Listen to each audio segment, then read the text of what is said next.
to imagine all life as you know it stopping instantaneously and every molecule in your body exploding at the speed of light. Total Protonic Reversal. Protonic Reversal. Protonic Reversal with your host, Conan Neutron. Broadcasting from a secret underground lair in Milwaukee, Wisconsin. A gigantic middle finger to everything that is rotten about music, rock and roll, and corporate power. The thing is, though, if you don't laugh, you're going to go on a killing spree with sharpened nails. Confidence of a hero or a fool. I wasn't exactly certain which. Could not be more professional. It's only one I choose to devote my life to. That's okay. It means something. It means something. And take that away. You know, that's my take on it. What's yours? Protonic Reversal! That's like a science thing, right? That's right. It is a science thing. It is a science place. It is a scientific fact. We're all up in your face. It is time once again for the one, the only Protonic Reversal. Welcome to it. And additionally, welcome to it. Tonight, special episode. A bucket list guest for me, actually, for this show. For Conan Neutron's Protonic Reversal. Mr. Damon Shea. Don Caballero needs no introduction as far as I'm concerned. Bellini as well. And that's another great band. Hey, there's not much to say. If you know, you know. You're probably here. You probably know. Let's just do this spiel that I'm trying to get down. First, for the newcomers and the old comers, sure, alike. Welcome to Conan Neutron's Protonic Reversal. I'm your host, Conan Neutron. I am a rock and roll lifer who has toured and recorded for over 22 years. Most known for the band Conan Neutron and the Secret Friends. Music is a huge part of my life, and I use the format of this very long-running podcast to talk about music with musicians whose work I enjoy and respect. Folks that may or may not be household names, but do something very special. This is episode 296. If this is your first time listening to the show, all the archives are at protonicreversal.com and are always free. No ads, no sponsors. No kidding. And if you'd like to support the show and get episodes sooner, you can give $1 a month to patreon.com/protonicreversal. If you like the show or even just a single episode, please feel free to share it along, like, subscribe, or post a review. All of that helps people find the show, and it's just a darn nice thing to do. So yeah, Damon Shea, everybody. I'd like to give props to Dan Volohoff and Ash Pearson and the Don Caballero fan club to for helping make this happen. So thanks, guys. I appreciate that. Let's dive right in, huh? And with us now is the one and only, the man, the myth, the legend, Mr. Damon Shea. Damon, welcome to the show, man. Hello. Thank you for having me, Conan. Yeah, this is an honor. I know you don't do this kind of thing often, so it's not lost on me, and I'm very excited to talk to you, man. It's an artist of your caliber is. And these kinds of talks are exactly what this show is for. So thank you for doing it. Appreciate it. Fantastic. You're very welcome. And it's a splendid honor mutually. So I was thinking a little bit about Don Caballero. And one of the first things that I noticed, because I heard the records before I ever knew anything about the band or the visuals, like what you guys look like, what it looked like live. But the first thing I noticed was the audacious song titles. Like I was like, oh, these guys are hilarious. Like the first one I saw was that an SCTV reference? I think it is. Yeah. And then it also occurs to me, and I was thinking about this earlier today, when you have songs that have melodies, have rhythms, have structure, but they don't have lyrics, it kind of opens up a lot of possibility towards, well, what does that song? How do you identify that song? What you don't want to say like, oh yeah, fast snare drum number 2 or whatever. Yeah. So the working title might be that, but yeah, you reach for something associative to give it a healthy name, you know, Right. like just like you would name your creation, and it might not have so much to do with what the actual music says, but we were an instrumental band, and so you definitely had the freedom to really get crafty with the titles. I mean, to me, it's no different than like heavy metal bands in the 70s that were singing songs like in their lyrics about oaks and ogres and all things Tolkien. But like, well, honestly, what did the song Misty Mountain Hop have to do with any of that if you just listened to the song Misty Mountain Hop? But so, I mean, whatever. I mean, and so, we had an association, and so we chose something we were affectionate about, and if it turned to be from SCTV for a song title, then that would be the case in that instance. And then we kind of just, by the time the second album came around, we were well evolved into just trying to understand the world on our own terms, I think. Yeah. We didn't have any more fringe fan clubdom hanging from our sleeves by then, I don't think. Yeah, you seem to have developed your own lexicon, your own sort of form of language. Like almost like a Sonic Youth or something, where you just have like you reference yourself almost to a certain degree. I guess you could make that case, sure. I mean, if you feel that's not fair, please correct me. It's fine. Oh, that's perfectly fair. I mean, I'll let you know if something's not fair. Okay.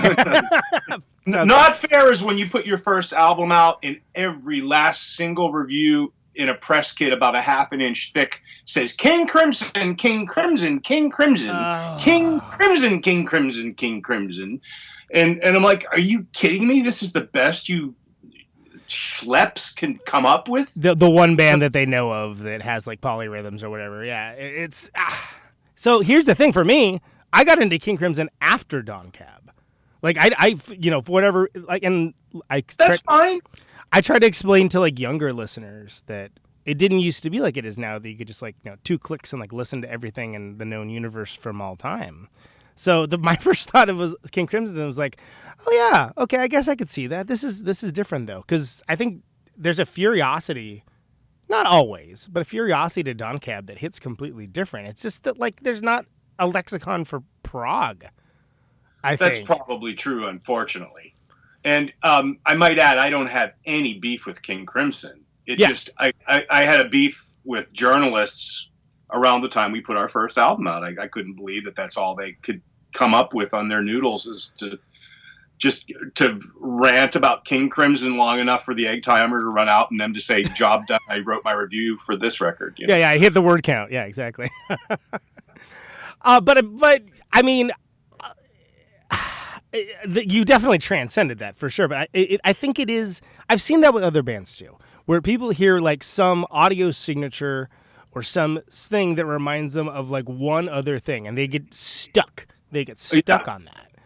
And there ought to be like a name for that, and it's probably in German, if so. But I've seen it more than once, and I feel like to me it feels like you guys transcended that like fairly quickly. That first record. So we're talking about For Respect, right? That's the first one, if I remember correctly. That's the one I meant. Yeah. And which is got that great. I love the cover is great with the hound and the there was like it's like old school wheelchair. Right. Yeah. What's the story behind that album cover? We were just going for not a facsimile, but just a rendition, a rendition of Guy Caballero's Wheelchair. I mean, from SCT, of course. Jesus Christ, of course, yeah, that makes sense. Yeah. And then I mean, the dogs were the photographer artist's idea that who we worked with on that for that record cover, and it just kind of it seemed like it fit well enough, to have the He says For Respect in that episode, doesn't he? Yeah. Panama Jack dude having Great Danes wouldn't be too out of the realm of believability, I guess, and so it just fell together, I guess. Because that was the episode that the station manager guy, right? He became the dog. It's been too long since I've seen that show, but I used to know that, and I just watch them all again. They're fantastic. So there is. So at that point, you got Mike Bainfield's in the band too. Ian joins like after the record, if I remember correctly. So it's you and Pat and Mike on that lineup, if I remember right. No, Ian joined right. I'm going to say about a month before we were rolling tape on that record, and so he had like a few weekends of shows under his belt, and he just kind of came in slam dunking at the last minute and just to give it extra ehad power or oomph or whatever you would say. Sure. So Ian might not have had that much to do with that record, but he really did garnish it up in strength, in soul, character, robustness, etc. But we were a three-piece playing most of those songs for quite a while before the album was recorded, and so that's kind of the history of it all. It outlined it the best I could there. Sure, and the core of that. I mean, it's a very there's an excitement to it. There's like a very raw energy that, I mean, it's not really like anything I can think of at the time. Like when I heard that, it kind of knocked my socks off, to put it bluntly. Did you have anything you were kind of going for other than like, let's make something cool at the time? I think we all had other projects, and so I guess you never really realize which project, when you have numerous projects, is going to be the one that's like, no, this is your project, and like the other things are just going to fall away, like frivolous dressing or what have you. And a bit. I mean, I don't think any of us neglected any one or other of our projects, and so we put everything into everything that we did. I think, by the nature of being an instrumental band was not the intention.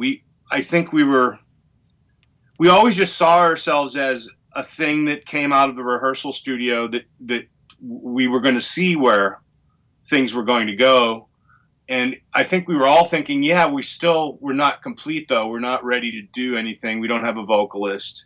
Yeah. And then the opportunities just kind of like kept sweeping us up in like a reverse wake. And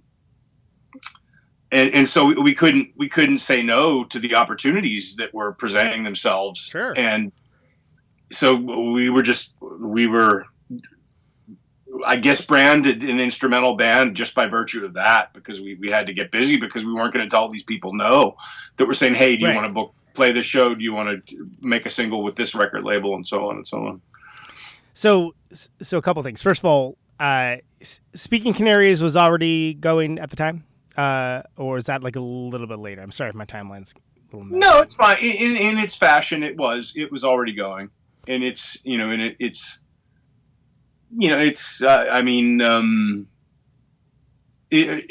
was well past the pre-stage, I guess. Sure. Of a project. So yes, it was going. I think. I mean, in 1992, I was in two bands. I can't remember. Ian was in a band called Rocco Rocco. Mike might not have been with any other project that I can remember. And then Pat Morris was in the Northern Bushmen. So for the most part, most of us all had different loaves in the oven, if you will, or irons in the fire, or however you say. Yeah, I didn't. As long as there's heat involved, that's the important thing. Yeah. Okay. Well, and the reason why I kind of, it sounds like a deviation, but because that's your guitar, you shred guitar on Speaking Canaries, and drums for Don Cab. Which did you actually start with? Definitely drums. Yeah, definitely drums. I mean, when I was a kid, I was banging on anything that a pencil could make contact with. Probably before I realized that like there's a school band and you could actually play a real trap set in it and so on. I gravitated towards percussion just from a way earlier stage than. Well, it was a more in-depth study of music that got me to the point where I was like realizing the guitar was something else I could be very interested in and discover as a creative outlet. So, but it did come way after. I mean, percussion was my formal musical background first in line. Was there any one thing that kind of made you want to start banging on things? All my life I've heard the worn out motif of, it's so cool I'm a drummer because I'd be in jail or something if I, had that same aggression out on, who knows what. I never felt that way. I was more fascinated with being able to master rhythm in a way that pleased me, in a way that I thought was rather intricate and, impressed me, that the rabbit hole continued down and kept going and taking these curves and going these different places. It was never an aggression thing with me. It was a fascination with rhythm. For sure. I would definitely distinguish that. I was not one of those take out your punching bag aggression on your drum kit. That was never my thing ever. Would you like play along to songs and stuff, or were you kind of just in your own making your own orchestration? I would play along to the music I liked. Yeah. I mean, I would play along to like the first Two-Way Army record with like a telephone book, 2 drumsticks that I got from the drummer in my dad's band, and an upside down cracked cymbal that I would just sit, because you can sit an upside down cymbal on something without a cymbal stand and just, still get it to resonate. Yeah. And I mean, that was like my first kit. We're like sofa cushions, a telephone book, and an upside down cracked cymbal and a pair of sticks that a drummer in my dad's band gave me. I love that. That's I mean, that's the truth. From inauspicious beginnings, right? It beat the pants off of any bogus like practice pad set that Remo would sell you for $79.99 or whatever. And those would sound horrible. And, you could borrow those from your school if you really wanted to hit those so bad. As long as, mom doesn't need the phone book or something. Well, right. While you're playing. Sure. So getting back over to the timeline for Respect, it kind of seemed to me at the time that there was a bunch of bands sort of independent of each other in these different regions and operating in different types of music that all sort of were coming out as instrumental at the same time. And there wasn't really like anything tying those bands together other than, maybe some mutual respect or something. But it seemed like culturally, like, I don't know, something was allowed in the zeitgeist to like let that particular thing forward or something. And I want to know what your take on that is, because being someone that was in it rather than an outsider, did you feel that at all? Was that something that you noticed at the time? When you say other artists, do you mean like Calexico and Tortoise? Yeah, like exactly. That didn't sound anything like Don Cab, but just like we're also operating sans vocals. Or mostly sans vocals. I don't think it was like a new portal had opened up culturally for, any particular thread or genre or camp. Because, I mean, if anything, I would get frustrated after I'd been doing Don Cab for half a decade or more at the notion that, like, we were kind of floundering in, indie rock nightclub land, and it didn't look like we were ever going to get any bigger. And I would look at music history and say, well, geez, the Ventures actually had singles that charted. And they were instrumental. So I don't think it was, to answer your question, I don't think it was like a new, what word did you use? Zeitgeist or, yeah, more than that. I overused that word. But. I don't think it was like any kind of brand new. Music had the permission to be instrumental. Now, starting here, right here, like in the early 90s. I don't think that was it, because No, I guess, and maybe I was a little too. If anything, it just puts a band like us put a big spotlight on the worn out notions that music just had to be simple and have lyrics that people liked and could understand and had a beat they could dance to. Right. I mean, instrumental music all by itself, challenges that notion. Just, by the song's 15 seconds to 30 seconds into it, and you realize there's no vocals. I mean, your fraternity bro or your sorority sis is probably gonna like tune it out or move along or hit next or whatever. But yeah, and I guess where I was going to that is it's not like there was some like a flare across the sky or something, but just that almost. Do you remember how there was like 2 asteroid movies in like 1 year and like 2 earthquake movies? Yeah. And nobody talked to each other about it. Nobody consulted with each other about it. It's kind of happened to like work out that way. I guess it's just, again, from an outsider, or maybe this is a perspective. I wasn't even playing music yet, but I was like, oh, there are all these interesting instrumental bands now. How cool. And it seems like that maybe just was a complete just like cosmically simultaneous versus there's a spy in each studio looking at the other studio, like to make sure the Joneses are keeping up properly with each other. Who's to say? I don't know. Cigar chomping record company executive with the dark sunglasses in the middle of the day. Yeah.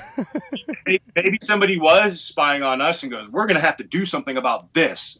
And, came up with their version of it on some other indie label. But I mean, we weren't looking to anyone else and sure, thinking, man, we're going to have to start breaking those kind of eggs for the omelets we make now. This isn't going to work out, or we weren't thinking like that. I don't want to get too stuck on For Respect because you got a whole varied and cool discography I want to at least touch on. But I forgot about it. I was thinking of way down the line when answering your questions. Sure. No, and I appreciate that about you.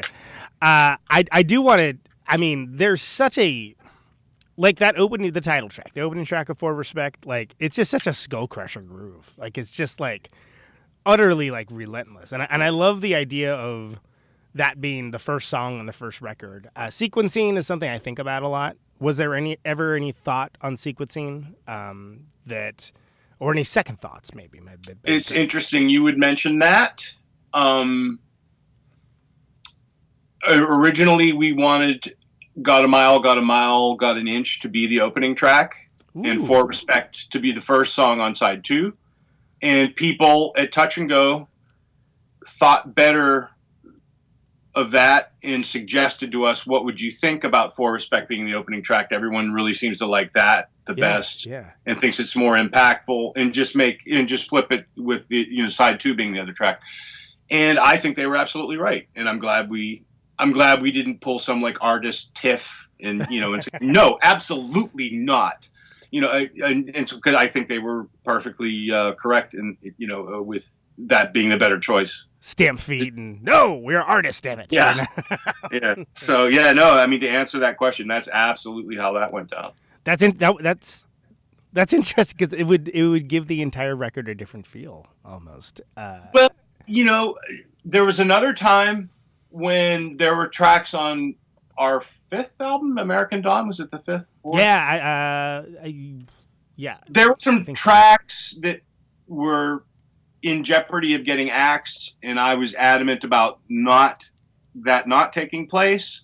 And it turns out that when it came time for people to vote at the record label, what's the best track to throw on the sampler, it would have been songs that would have been axed if I hadn't have been adamant about that track not being axed, and that's the one that everyone liked enough to be the song on the sampler. So.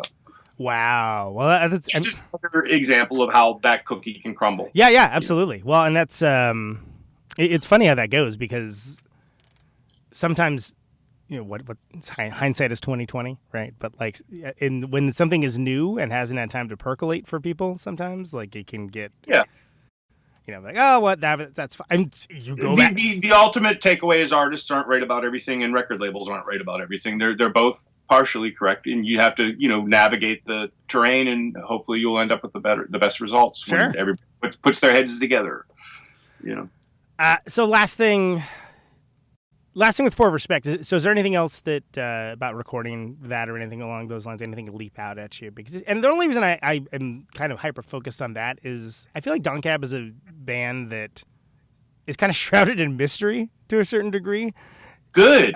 And there's nothing wrong with that. But if there's anything you'd like to share with the fans, I think that's that would be nice with that record. For Respect, yeah, I could share some things. I mean, when I just said good, I was meaning how awesome it was in the early 80s that, like, if you were a fan of a band like Joy Division, you were, like, so completely isolated, cut off, had no idea where they even came from, was Closer going to be their last record. You hadn't even heard that the singer had, committed suicide yet. And it was just so mysterious. And now, if you Google search Best Albums 1980, they're throwing Joy Division Closer up there like it's always been as big as the Grateful Dead or something. Like, I mean, it's like, that would be nice. And it gives me hope. It gives me hope maybe somebody can Google search, a 90s record someday, and Don Cab 2 is going to be getting smacked up there above, Four Non Blondes or whoever else it was, in those years. But at the time, when it came time to record Don Cab 2, Corey at Touch and Go was really, he was kind of stunned that we didn't want to make another record with Albini. And he said, "Oh, really? I think that, your work that you did together on For Respect was some of the best stuff he's done in years. And I thought it came together so nice. I'm really surprised you don't want to make your second record with him." And it's not that he didn't do a wonderful, fantastic job on For Respect. It's just, even as young, naive musician recording artists, we were aware of, I think we didn't want to end up like our other label mates that seemed like just do record after record after record after record with the same recording engineers. And we wanted to really just bounce the ball off a different wall. And as it turns out, we ended up making numerous records with most all of the engineers we started out with, like Steve Albini and Al Sutton. So we in one form or another, we returned to all of them. But at that point in time, it might have bummed Steve out. It might have bummed Touch and Go records out a little bit that we didn't make our second record with Steve as well. And that's just a little interesting history behind that. I was actually going to ask about that, so you kind of. Okay, you got ahead of me with that one, and I like it, and it's that is something that especially I think in the 90s, there was a lot of great bands that, like, if they found a partnership that they liked and they just kind of they stuck with it. It doesn't mean that they just made the same record over and over again, but they kind of just worked with the same people either throughout the entire duration of the band or maybe not for the major label record or whatever. And it is. I think there's something to be said for changing the situation to help growth as well. Yeah, it happened that way. And there's something to be. I mean, look, Steve Albini is also one of the greatest engineers in the world too. So it's like surely. No harm, no foul. Exactly. Yeah. There's worse things than to work with geniuses, right? So anyway, but so then going to Don Cab 2, which, by the way, speaking personally, titling it Don Cab 2, chef's kiss, because I'm a big fan of, like, the Zeppelin 2, Zeppelin 3, Zeppelin 4. That concept. The classic rock, doing just the number or even like Roman numeral or whatever. And when I saw that come out, I was absolutely delighted. Not just there was a new Don Cab record, but it was called Don Caballero 2, because I thought that was deeply hilarious and fitting with the band's motifs. Longer record, a lot of material on that one. That's yeah. And longer record, but I think there's only like 8 songs or something, right? It's a couple of them are just like epics. It wasn't a conscious choice to make it longer than your standard 40 minutes or so full length. I guess we were so preoccupied with the focus on the musical content that we lost track of, like, the fact that it was these 8 pieces were turning into a double album or longer. Which, I mean, it's funny as the timeline evolved more towards the window of compact discs and vinyl going away for that interim there.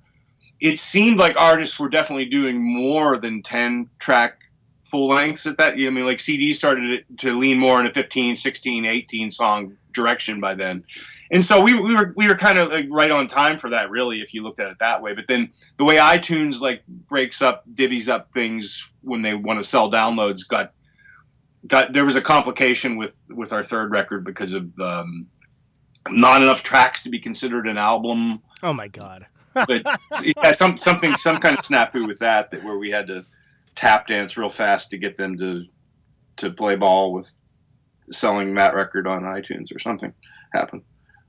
Which was a major concern for a while, and the rules changed. And you actually brought up something that I think is really interesting and indicative of the time, which is people taking advantage of the CD format. That it's like, you can fit how much music on here? You know, and then suddenly everyone's doing hidden tracks and, expanding things out. I mean, a lot of the English artists in the early 80s, I noticed there was this argument that, like, their careers would have been totally different had the CD format been around in the early 80s. I don't think I agree with that. I think, they had great B-sides and they had more material than would fit on one full-length album at the time. Yeah. And so all their 12 inches would have like an extra 2 songs. Yes. But I don't think that would have made their career any different, because I think the people that loved the fans of the music artists that loved the musicians, I think they went out and bought the album and all the singles and just to have all the B-sides and everything. I know I did. If I liked something, I had every single, every 7-inch and 12-inch and everything else. And some of those, for me, ended up being some of my favorite stuff by those bands too. Like where it's just like, hey, but if you heard like the 10-inch B-side, like, extendo or whatever. Sometimes there are goofs made there where like somebody really did put something on a B-side that probably should have or would have done better on the full length. Yeah. So I mean, that happened. It happens. But that's an exciting thing for when you're a music fan to kind of trip out to and then feel like you discovered. Right, like you get to feel like Indiana Jones to a certain degree. Like, oh well, you may know Love Will Tear Us Apart, but if you heard like the, okay, fine, okay, cool, we get it. Yeah. Yes, I have. Yeah, give yourself some credit, for your artists, the artists that you're a fan of's accomplishment. Yeah, that's great. Yeah, which I mean, it's a different sort of ethos, but I think it's something that. It's always notable when a band kind of is aware of that. Like whatever. It's going to be like a weird analogy. Yo La Tengo is a good example of that. They're fucking record nerds, right?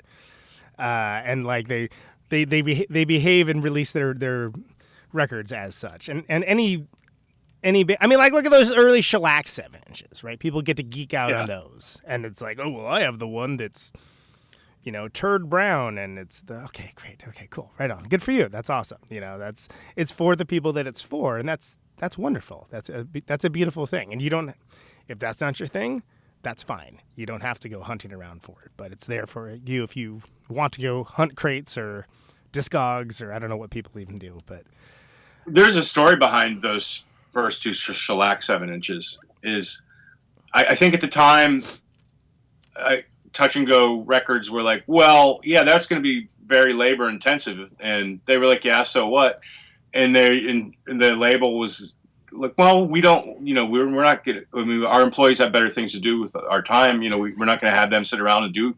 And so, Corey, yeah, Steve and Bob, I guess, just would sit out a box of jackets and a box of platters, and for musicians that were recording at Steve's old Francisco Street home studio, I would say, by the way, in between your lunch break or whatever, if you're idle, just please put some of these together and take license to paint them however you want. And that's how, there was a lot like that old Unrest album, Tink of SE on their own label, Twitter, where each jacket was completely different. And you could tell like it was like a ongoing project with getting friends and buddies to help out, finish the artwork for the jackets. Each one gets to be a little art print.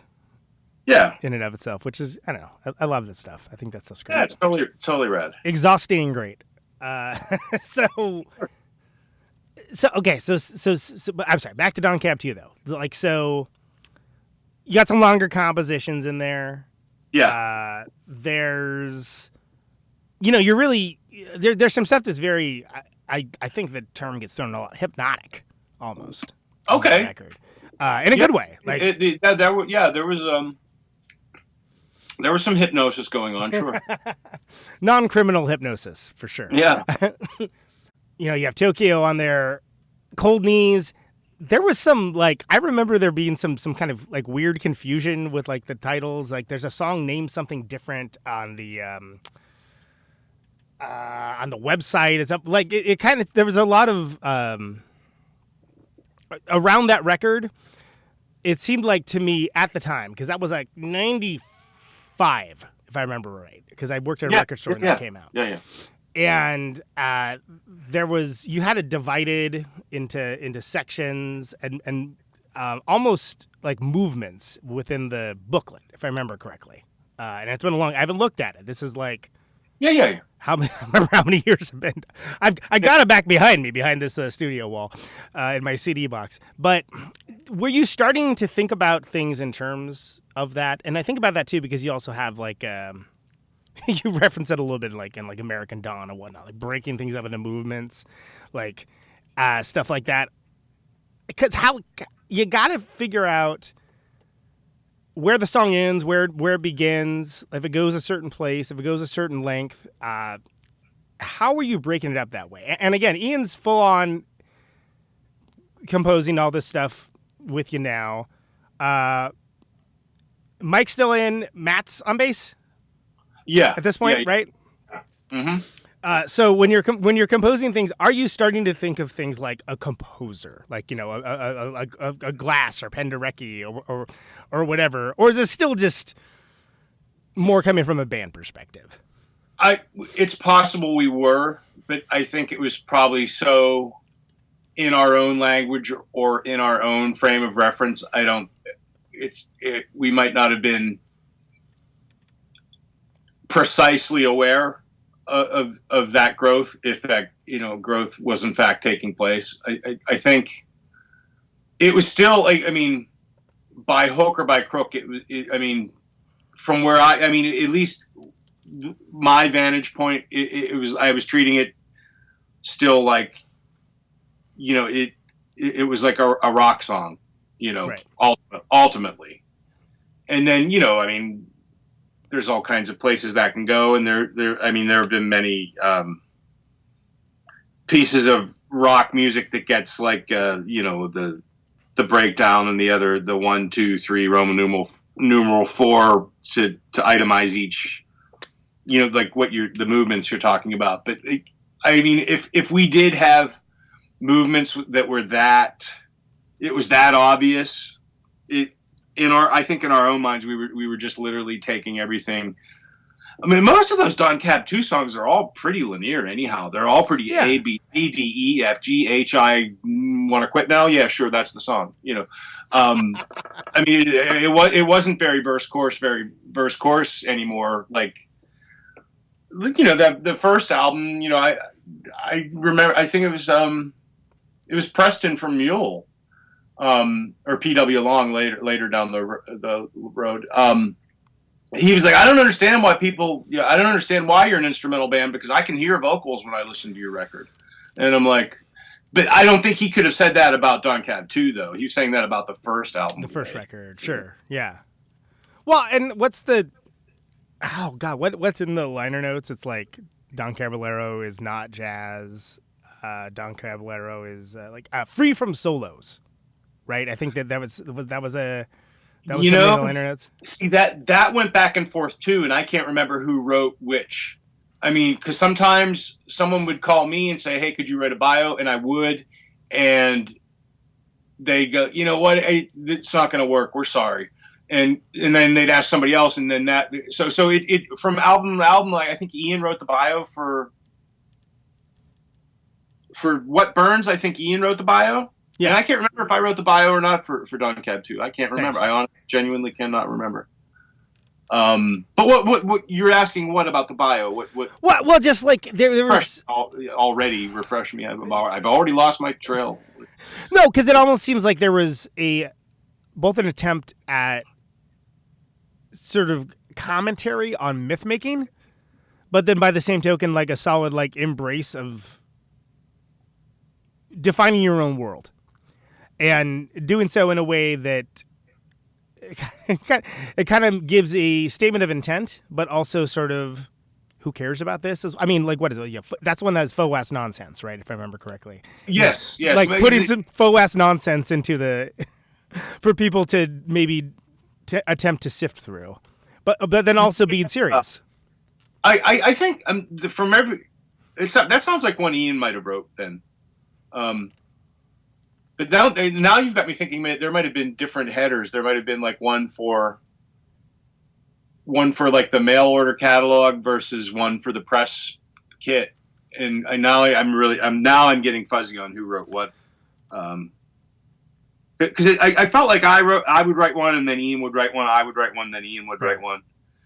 And then when Storm and Stress were on Touch and Go, he definitely wrote very specific and interesting bio press kit things for Storm and Stress for sure.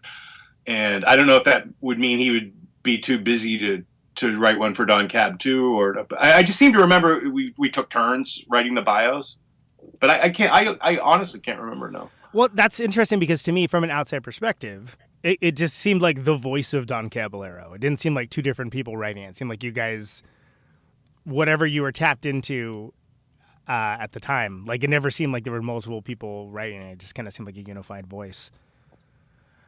That record, some of the dual guitar stuff between those guys on that is really, really astounding. Like really compelling stuff. Like I've heard other bands try to rip it off, frankly, and be like, "Oh, I got that record too. It's good." Well, I mean, we got to really to take those songs out on the road, to really tour those tracks. So they weren't well, with the exception of No One Gives a Hoot About Faux Nonsense. That one was probably the most theoretical because I don't think that one did not get to get played live before it was recorded, but all the other ones did. So you get to see like an audience reaction. You get to see people get stoked at certain points and kind of like sure. You know, the aforementioned hypnotic trance, you know. And then two of those tracks were from Ian's band Rocco. Really? Yeah. Interesting. I did not know that. Stupid Puma and Pantless were tracks from Ian's band Rocco that he was doing around the same time we were doing like the first couple singles. Oh wow, wild. Okay. Very and good. They were good enough that like you know they were good enough tracks that we all felt. Ian felt and we felt that you don't throw songs this good away. What would you think about, you know, since nothing ever got done with them, why don't we, you know, reiterate into Don Cab songs? Let them live. And so precisely. What the Cold Knees, the kind of weird piano and I think that's the one, right? It's got like the I know what you're. Yeah, where did that come from? Was that okay? That was all Mike. That's all Mike in one guitar and one amplifier. Really? So that if anything, that's a Mike Banfield solo album track, and it was very, very Fred Frith inspired, with the little gator clips on the strings to give it that very spooky before Sonic Youth kind of sound that Fred Frith had. I used to live next to the to a place Fred lived at, and genius guitar player. And okay, I've wondered that for Christ, how many years? I'm kind of tripped out that you would say piano because, like, really, I mean, isn't that what it is? I'm piano to sound like that. My gosh. It sounds like it's a thing, and I don't know if it's. I mean, is it guitar? I mean, I don't. Oh yeah, no, it's a guitar. Yeah. Yeah. Okay. I mean, even the feedback was just like a guitar resting on its back on top of the amp head, and then the staccato, the precise. Yeah. Okay. That's like your gator clip string by gator clip string kind of tones he got the way he assembled it. I guess I don't mean tonally, but like almost like it's played like a piano is sort of what I was going. Okay, well, yeah. Does that make sense? Yeah, okay, I can buy that. Yeah. The staccato arpeggiation. Yes. Thank you. Couldn't think of that word, but that's exactly. I can cook with those out. Okay. So working with Al on that record. Yeah. Is there anything that he specifically kind of brought to the table, or that that relationship brought out with that record? Absolutely. He had a completely different take on vintage gear. You know, Steve was really into Neve boards and Russian microphones, and so we loved all that stuff, but then we wanted to try something different for our second record, and so we went with somebody else that was just as into vintage gear, but just a different head trip than Steve's affinity with the vintage gear. On Don Cab 2, I think it was an API board that used to belong to the Doobie Brothers. Was the mixing desk. Awesome. Where For Respect was used to belong to Carly Simon, and that's the one Steve had in his home studio, his Neve board, his first Neve board, that I think is still in his number 2 room at Electrical Audio now. I could be wrong about that. But I think you're right. I believe you're right, yeah. Okay. And then for Don Cab What Burns, we made that record with Al as well. And by then, just a short 2 years later, 3 years later, 2 years, he didn't even have the API board in White Room Studios anymore. He had a Helios board that used to belong to Led Zeppelin. Or maybe it might have been Supertramp. Or maybe, you know what? It was a Frankenstein board. Oh, really? It was from pieces of a board that used to belong to Led Zeppelin and Supertramp thrown together. Nice. The Helios mixing desk on What Burns. Best of both worlds. Last thing, the album cover for Don Cab 2, all the smoky sort of explosion looking things, like what are they? What is that piece of art? That was a coke smelting facility at the bottom of the hill I grew up on in Pittsburgh, and that was the first album we had done with artist photographer Andy Vogt, and he was just really, as someone who moved to Pittsburgh in his formative college years, he was very, very intrigued by the sight of this smelt plant and what it looked like at night, what it looked like in the daytime, what it looked like from across the river, what it looked like from on top of the hill. And so he just photographed it like relentlessly until he had enough and of his best stuff that he shared with us and propositioned us, what would you think? And we all loved it. And then I think Ed, the manager at Touch and Go Records, paid us the compliment of saying he thought that was the best looking Touch and Go record to date when it came out. It's pretty great, dude. Like I was looking at that the other day. I was like, God damn, that's a record cover right there. that's good. It's nice. I like how it came together. And then, I was gonna say something about someone I thought that might have. You can't copyright like six panes, like just like a you can't say, hey, you stole our tic-tac-toe board, man. Yeah, you're gonna hear from Hollywood Squares, exactly. Yeah. No, I mean, yeah, it's. Thank you. I'll take the compliment and leave it at that. Okay, so next up, What Burns Never Returns. Yeah. And by the way, talking about iconic album cover, that one blows me away too. That like, Jesus, dude.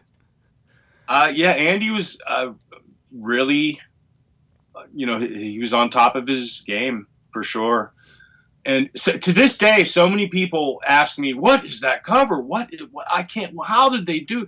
And I'm like, because I know. I guess I'm spoiled, but it's like it's a stairwell of an apartment complex, but at night you can't see the apartment building, and then it's very foggy and very hazy, and it was such a beautiful image. We weren't concerned anymore with like how the rabbit actually came out of the hat or anything. Like it was just, we were just engrossed with the image at that point. And then Ian even named the song "Slice Where You Live Like Pie" to sort of imply that like that house will easily now be disassembled via some ginormous light bar slice mechanism coming through your neighborhood if you live there. And I like that too. I thought that was a great song title to match the cover art. But to this day, people are like, "What does that mean? Slice where you live like pie?" And how did you get that light to float in the sky? And it was like, wow. I mean, I guess I never gave myself enough credit for just appreciating it without thinking about it too much, because some people really want to know all these ins and outs of it. And I'm like, well, I mean, I remember the day it came out. I remember seeing it in the record store and being like, wow, is that like an alien teleportation device? Like what is happening here? And like that green is just so like right there, right? Especially on the LP where you're like, wow. What is that? Yeah.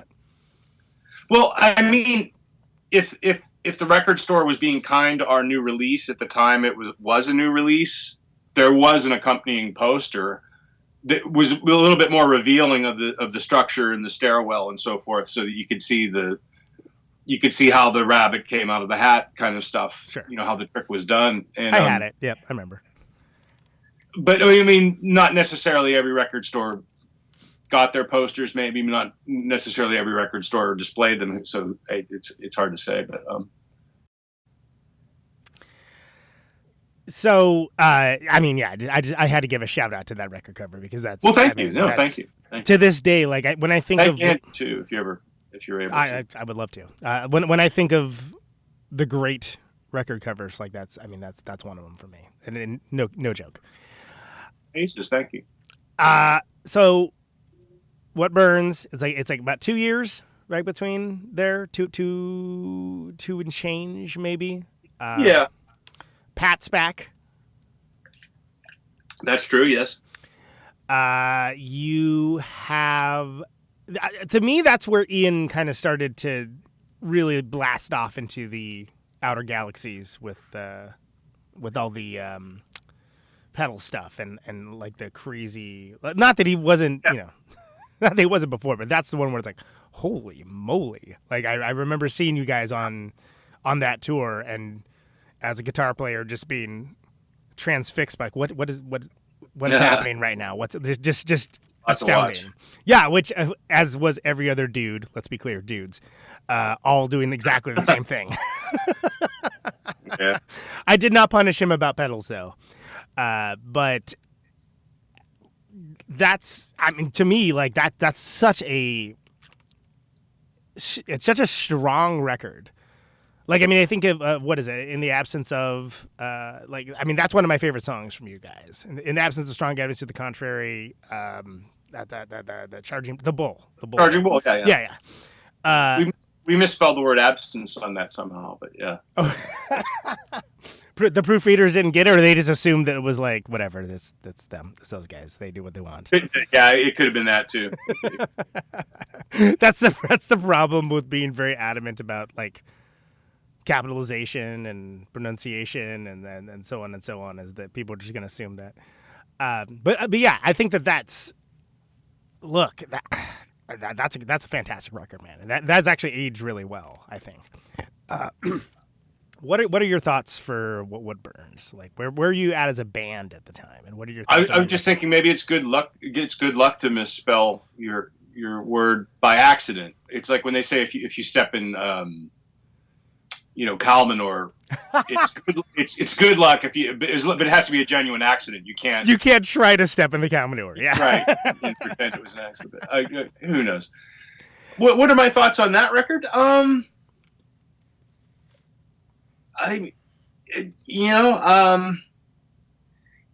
We had most of the rehearsals for that record took place pretty late at night. I would say from about like 9 p.m. to midnight, which was kind of interesting. And I mean, when you're young, you can, you have you have a vitality and a spunk about you that you definitely lose as time goes by. But like, I remember like all the rehearsals for that record, I would go out and have dinner around 1 a.m. every night when the whole time we rehearsed for that record. Which when I think about that now, it's like I couldn't do any of that, Right. That is a young man's game. Is it? Yeah. How can you eat at 1 a.m? That's just that's just so. I mean, you can, but oof. It's like life on another planet now. But that's just one example of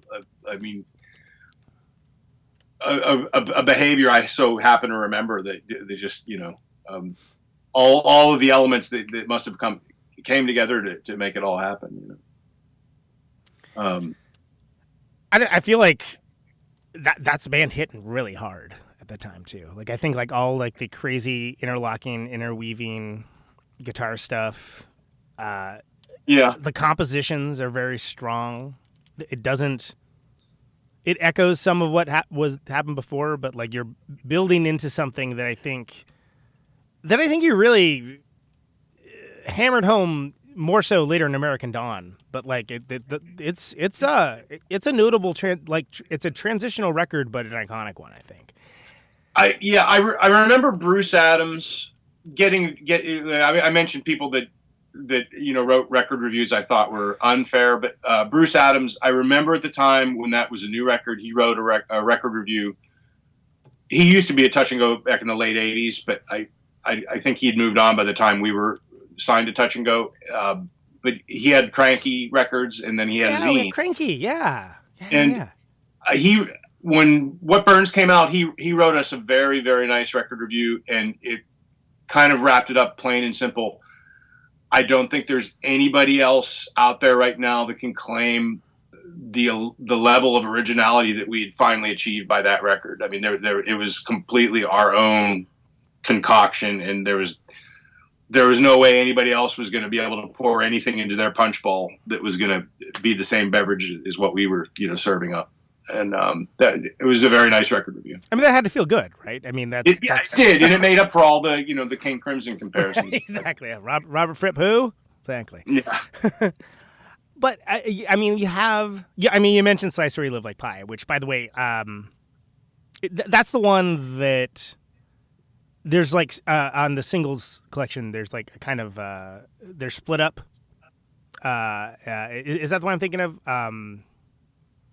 Yeah. No, it's the other one. It's the one right one after that.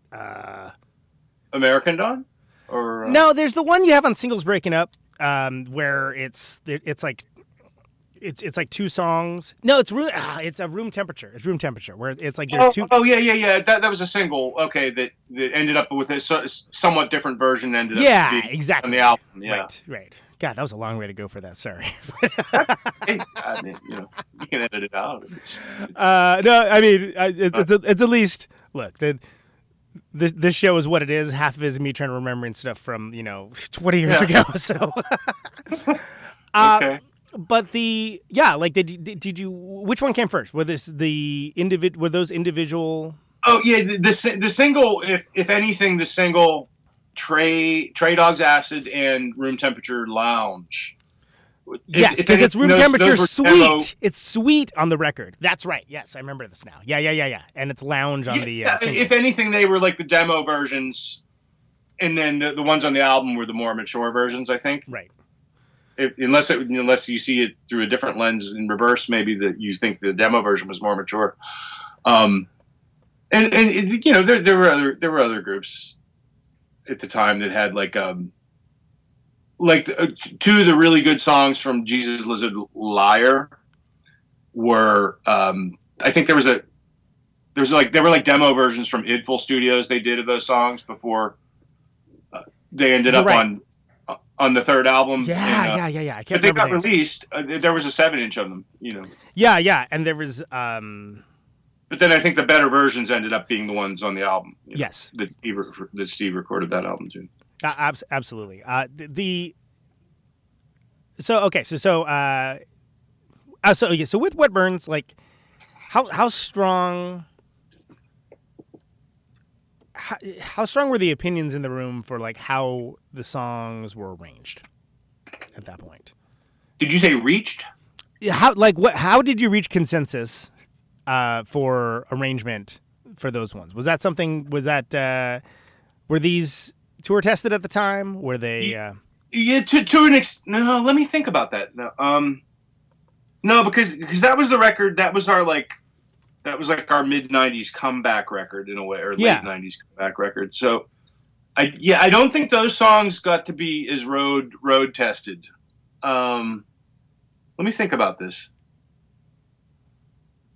Yeah, not really. No, not really. And so, I mean, you would just kind of have to look around the room, and if like all frowns were erased, I think you check the box that we got this one almost put together here, I guess. Because we didn't do any touring for that record until it came out, and it was only about a 2-week tour, I think. And then in the fall, we did a big 6-week tour, and then we did a big European tour later in the winter for that one. I'm trying to remember which of those I saw of you guys, but if I remember right, I think that was with Ladio Balaco and Dianoga, if I remember correctly, in San Francisco. But I can't remember if it was that or American Dawn. So, which is a very different time period. A lot of shows with Dianoga for American Dawn. I'm thinking maybe it's probably American Dawn. Yeah. Actually, you know what? It definitely was, because I remember Ian had the 2 Kai head rushes going. I remember that specifically. Yeah. Thank you, everyone. Yeah, that's the show I was at. Glad we sorted that out. Hey. But I mean, I did see that tour, and it was. I mean, you guys were like that. That was a pretty no nonsense tour. Like, you guys were like hitting it on all cylinders for that one. Did you? What was again? People had taken a break, right? So yeah. Did you feel the stuff feel good in the band at that point? Yeah.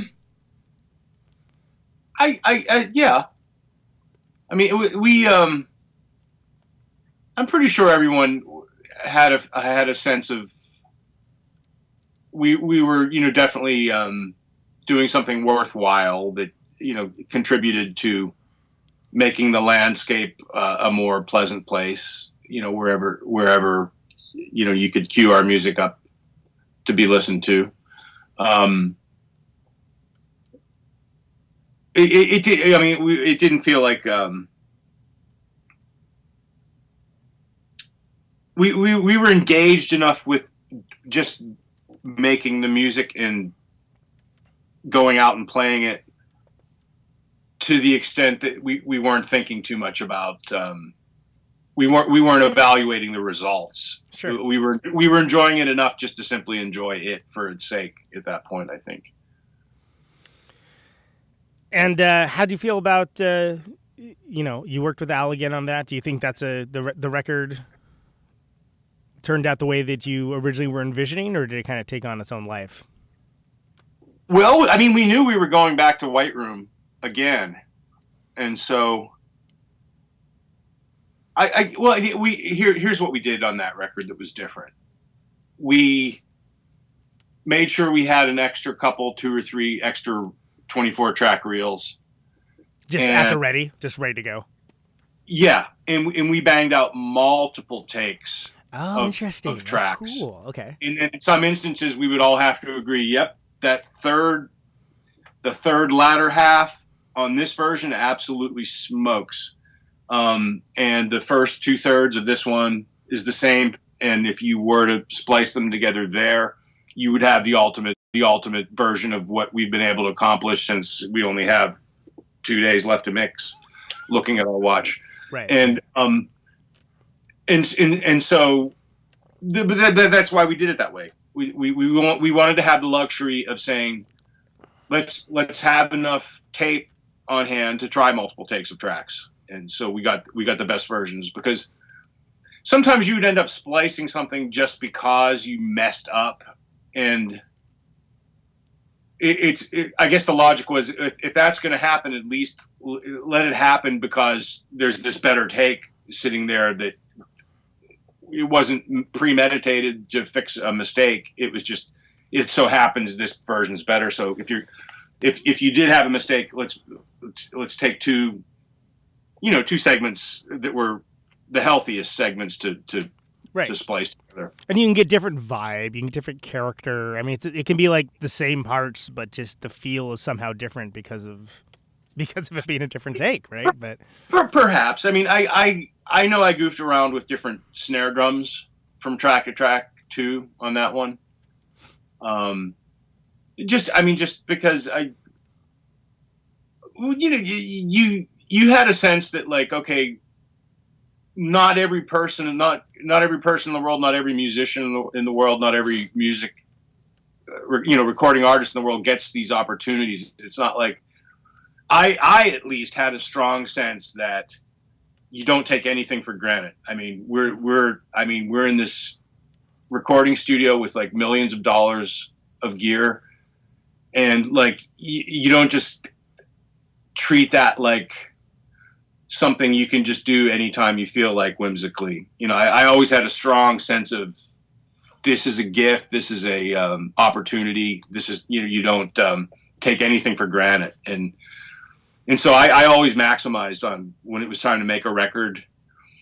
It was a little, I might have caused myself a little more stress than would have been necessary, but I think it always came out for the better, that I took it very, very seriously when I was in the studio. Sure.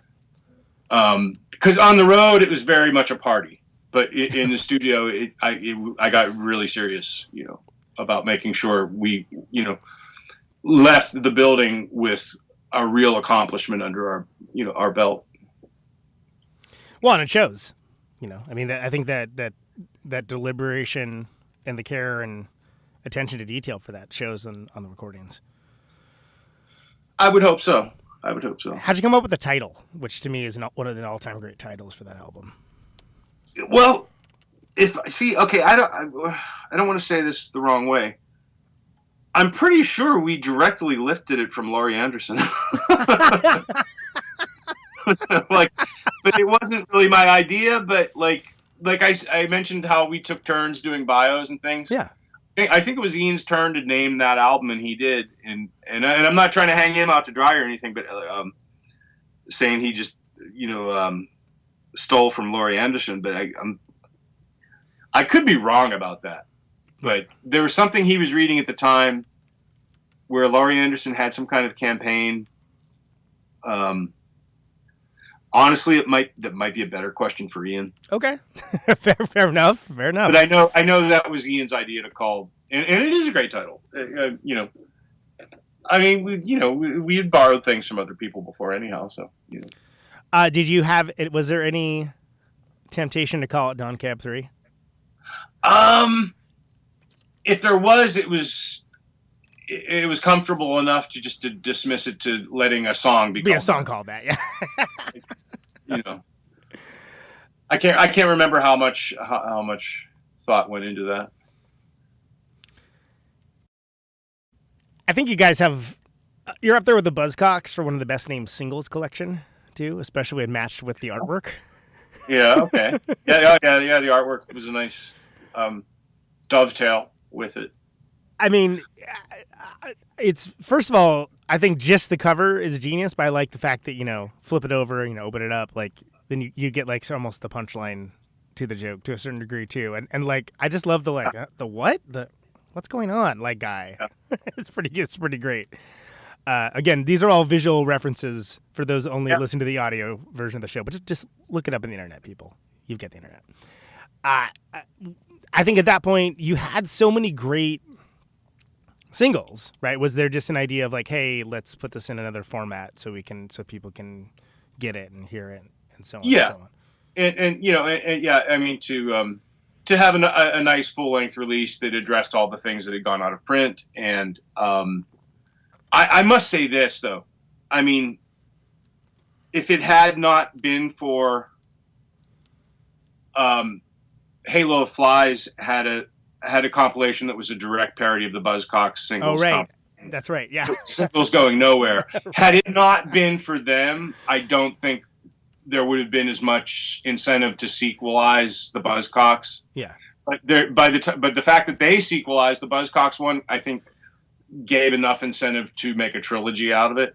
And so I'm giving Halo of Flies credit that I don't think we would have that we wouldn't have called our singles comp something in lineage of the Buzzcocks one had it not been for Halo of Flies. Tom, take notice. Well, and that's it's a great compilation too, because I think it's an actual really interesting distillation of what Don Cab did, and like a better than solid entry point for people. And from an outside perspective, and for me, I feel the same thing about the Buzzcocks one, but in a very different way. No, I've heard that from people. Like, they say, yeah, when I'm in the mood to put on a Don Cab record, I usually grab the singles comp. Yeah. And I'm like, okay, you know. How do you feel about it? Do you think it's? I mean, it's all over the place, right? But yeah, I mean, different eras of recording, and you know, and so you know, some of those early singles are a little bit.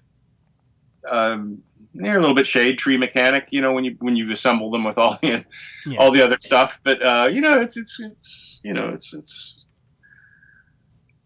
yeah. I mean, I'm glad we did it. You know, I mean, I would be much less pleased if like the only way you could get all of those songs was to like spend too much money on Discogs. You know, exactly. Yeah, yeah, I'm very glad we did it. Do you think that? Well, and also, there's. I love that version. That and I love that one specifically as a single, but also its placement in there for myself. Yeah, that song was supposed to be slower. Oh yeah, and for whatever reason, Steve just kept pressing that button while he was reading his magazine and going, "It's getting slower, guys. It's getting slower. It's getting slower and slower and slower as time goes by." And so we ended up like,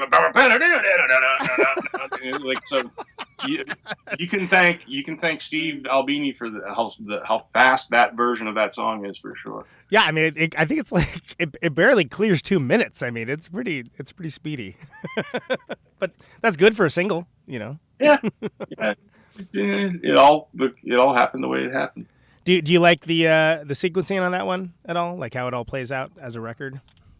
I think it's chronological, isn't it? Yeah, so, yeah, exactly. So it's sort of I'm stuck with liking it chronologically. Then I guess. Yeah. I guess there's not much you can do about it, right? Yeah. So, American Dawn. Cool record. That was well, not to interrupt you before you even ask a question, but yeah, that was a different kind of pineapple for us. But ask what you were going to ask. Well, you know, we referenced it earlier, and for me, that's very much that's a sea change record to a certain degree, where there's a vibe to it that is not there on the other records.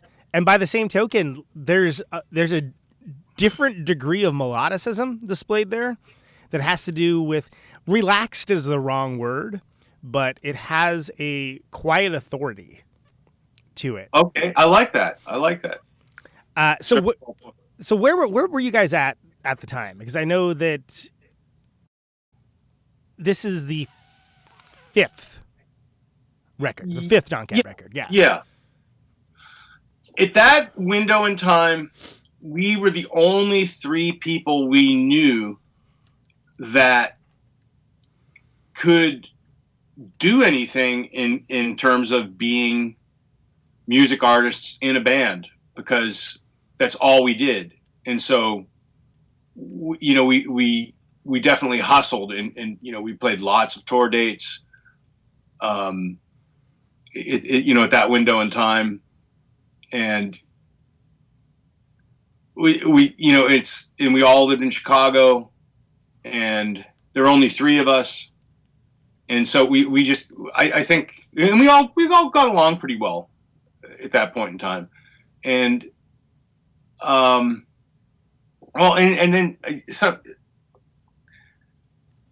something about like in the window of when we actually made the record, that's when things started to get a little bit negative and deteriorate, I think. But like up until actually recording that record, like writing all those songs and touring, playing lots of shows with Dianoga, who are great, by the way. I love that band. Oh, They're yeah, absolutely. So good. I'll never forget, the times we,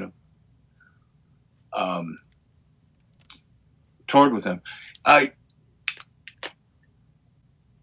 We got along pretty good, writing all that stuff, and those songs had to really come together live too, because when we left the rehearsal space with like all of those American Dawn songs for the first time and hit the road for like a lengthy tour, those first couple shows, I think it might have been like in St. Louis and places like that, they must have been like really harebrained and off the wall. It's audacious. We pulled it together and got it in the pocket though, and then and then by the time we were playing like 6-week tours with the Champs, I mean, those songs were just ripping, roaring, ready to be recorded. And that record was literally done piece by piece by piece by piece by piece. Mm-hmm. And there was a criticism that's like, the height of the music industry 101 technique. Like every Styx record has been made like that. There's nothing exciting about it. The most exciting thing about this music is that it can actually be played, and why don't we record it that way? And I guess I don't know what I could have done differently at the time. And I know Ian wasn't happy with it, or at least he expressed that in the immediate days, of it being a new record. Really? See, but I don't want to hang him out to dry. Don't take my words wrong. He may feel differently about it, and we all feel differently about things now than we did then. But what was my ultimate point was, it may have been a shame that we didn't actually get to make that record the way it was performed. Got it. Okay. And I apologize to everyone if there was anything I could have done differently to make that the case. But I think as it stands on its own, like to date, I think it's a very worthwhile part of our portfolio or repertoire or discography. And I mean, I'm not ashamed of it or anything. I think it's freaking awesome, dude. I mean, like most people do. When I first heard Peter Criss Jazz, I was like, oh, okay. And then my second thought is, how in the world are they going to do this live? Because it was down. Because at that point you were a trio, right? And then I saw you, and I saw Ian with his wild tap dancing routine and all the gear, and I was like, oh my god, these crazy bastards did it. They did it. I mean. He conquered the situation with some over the top innovation. It frankly blew my mind. I was I was like, wow, okay. Well, you would think just by virtue of like neat little stomp boxes like a head rush pedal existing that everybody would have started doing that kind of thing, but nobody else did. Nobody had any interest in doing it. Yeah. We did it because we were trying to replace a guitar player that had left the band. And that's what exactly. So that's how it felt, is that like it was filling the space of where the other guitar would have been. By the way, I bought a head rush after seeing you guys play on that one. Although I didn't utilize in the same capacity and fashion, but I know I'm not the only one that did. Again, lots of tone peepers. But it worked in the way that sometimes when a band you're used to kind of seeing it a certain way, and it loses a member. It's diminished in some capacity. There was no diminishment whatsoever. Is what I'm trying to say as a fan. Yeah, aces. So, but I mean, then also these are audacious compositions, right? I mean, like again, Peter Chris Jazz, one of my favorite Don Cab songs, clears 10 minutes on the record. Like I mean, there's a lot. Yeah, we were so not even paying attention to that. Yeah, yeah. I mean, the loop Ian comes up with on his head rush pedal for that song is just so amazing. It just sounds so. It doesn't sound like it came from like human recorded music history. It sounds like it's from some other place. And so, yeah. I mean, it's the last thing on anybody's mind was how long a track was going to be. Sure. Yeah. I mean, it's you're on Don Caballero time. It's what it seems like. Yeah. I mean, we had no sense of, well, we might be more rewarded if we were to operate within the realm of caring about the lengths of the pieces, but yeah, it never happened or occurred. And shocking to my own personal sensibilities at the time, I like the lack of it being aggressive too. Like I like that, again, the quiet authority, the assuredness of it. It was the exact right record, I think, for you guys to make at the time, and it was, in retrospect, quite bold. Yeah, you're making me wonder if I, was just trying to blend in with something else, because from where I was sitting, I felt like I was giving it a pretty good wallop, but. I could see it being. Well, you definitely didn't tippy tap your way through it. Don't get me wrong. Like, I mean, that's not what I mean. But it's.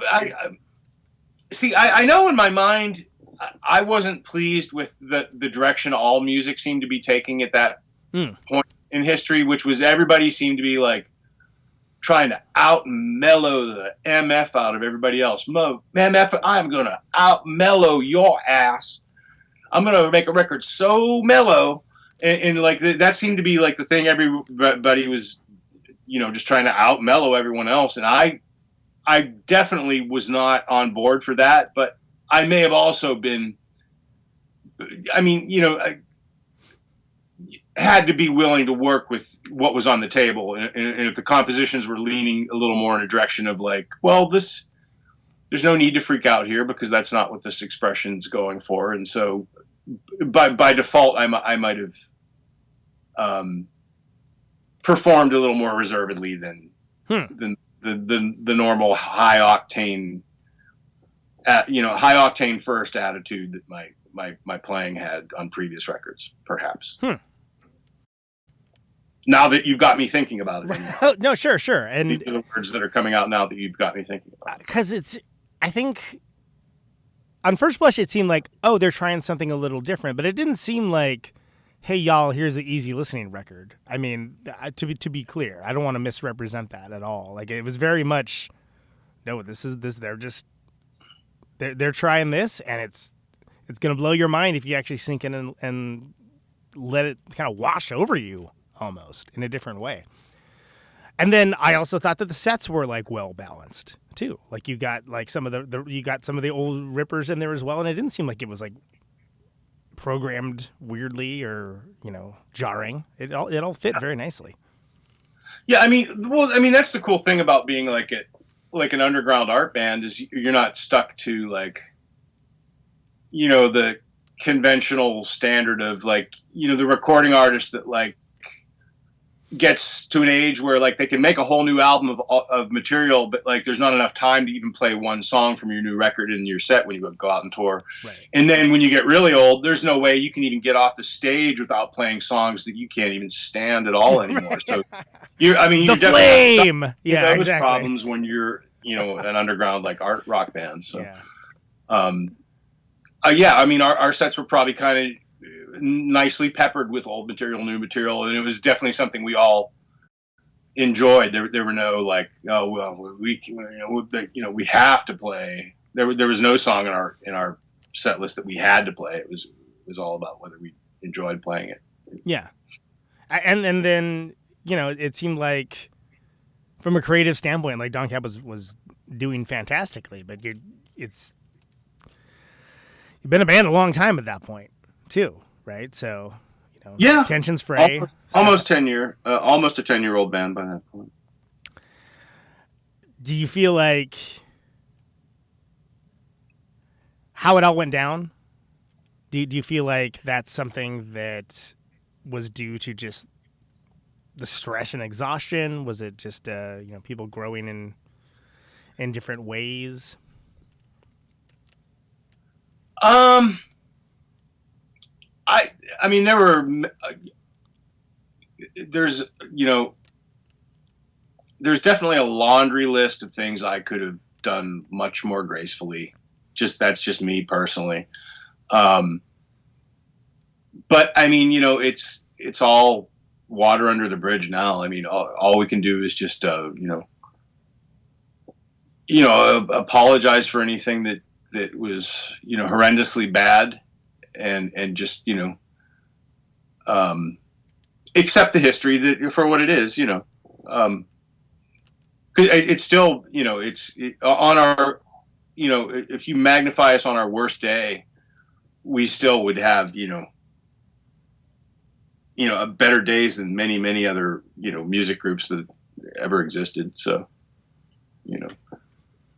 and the nobody drank themselves to death, even if they came close, and just, right. So there's a good laundry list of things that happened too. So. And the art was always there too, and that stands on its own. Yeah. I mean, it's, I mean, you can't argue with there's nothing to revision. I mean, it's, and the songs are so complicated. Who would ever do it? If like, it's go back and remix it and mix people out or put on overdubs. Do a George Lucas, put on overdubs where they didn't exist before. Yeah, what's so funny is when you watch some old movies, there's still spots where they didn't fix them. Like they went through the big thing with the one Blade Runner movie to make sure Harrison Ford. They got his son to make sure that this line, like way behind some like plated glass, you can see Harrison Ford's lips move, and they wanted to fix that. But if you watch Empire Strikes Back, there's like Bruce Bowe is like flapping his jaws and like all kinds of lines that didn't get included, and like right. And I'm thinking you fixed all this stuff and tweaked, but then you're still going to let that go. It's none of my business, but like it's weird what people focus on sometimes. It's fast. Yes, it's fascinating. It's fascinating how people treat their baby, their art. It's you gotta have Han shooting first. Apparently, that's the most important thing. Well, I gotta. Some people criticize like, oh, you should never buy bootlegs from eBay sellers or whatever, and I'm like, look, I don't have the capability of burning a Blu-ray disc myself, and so I don't have a problem with buying. I think the Team -1, they took original 35mm prints of the Star Wars films, and they scrubbed them frame by frame and gave them 4K scans, and I think of the original films, if you want. There's no argument about what's the original film when you do it that way, and I think they look beautiful. I have one. Yeah, I agree. Okay, so you know what I'm talking about. Exactly. A little off the subject of Don Caballero, but yeah. I mean, yeah. No, it's we got talking about it. Hey, it's worth discussing. Something else worth discussing. I love that Bellini record. I think Bellini was a super interesting. I was a huge Zeta fan, so it made me very happy that you guys were playing together. I know that basically Don Cab didn't break up exactly. You guys went on hiatus, if I remember correctly, or is it? Am I remembering this wrong? Because this is 22 years ago at this point. So no, or was it more definitive?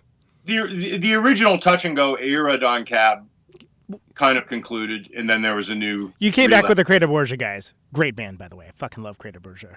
Well, thank you. Thank you. But in the interim, that's when you started up with Agostino. Yeah. And company, right? So can you tell me a little about how that came to pass? Yeah. No pride whatsoever how the falling out took place. Could I have handled things in a more mature manner? Possibly. Really nothing I can do about it now.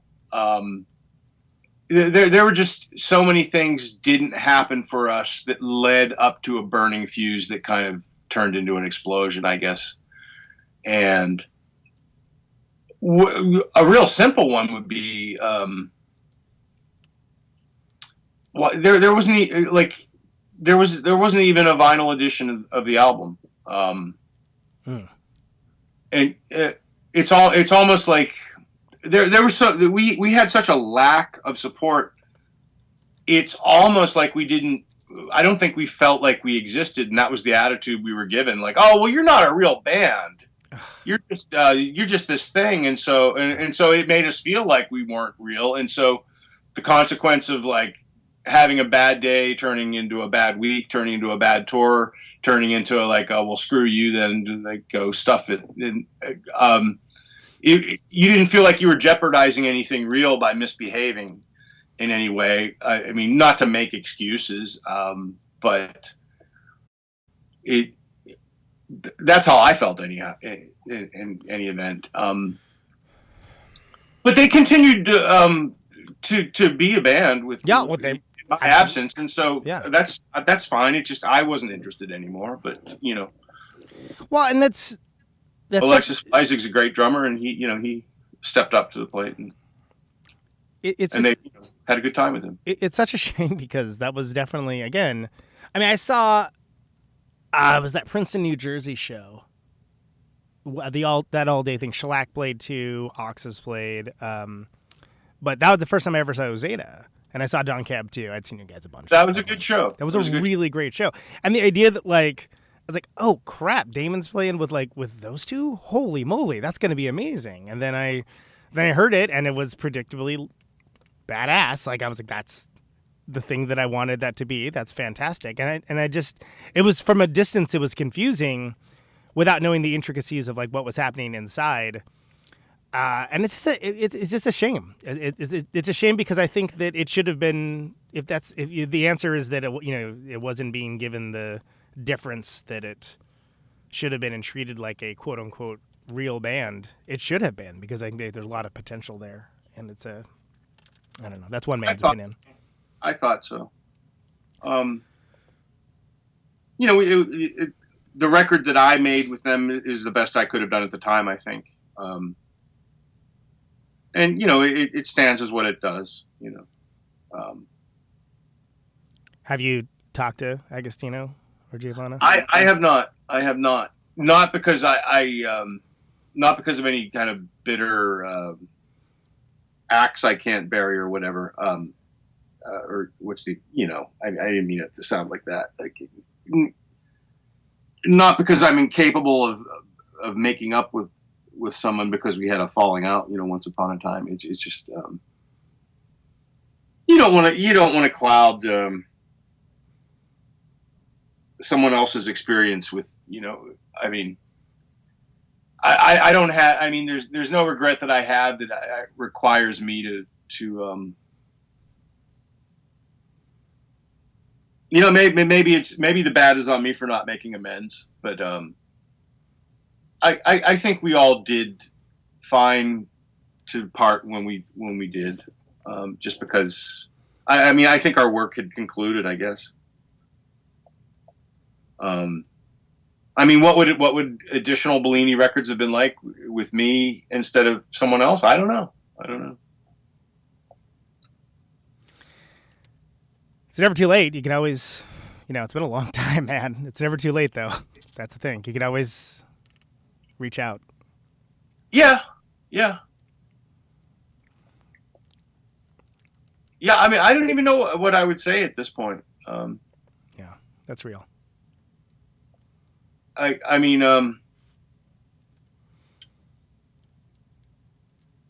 you know, it wasn't even a heated argument. It was just, and I like, you know, sometimes people go, I want to hear your side of the story. Well, there's not much of a side of a story. It was a unilateral failure just for us to succeed. And, you know, things got heated in a negative moment. And I just said, well, okay.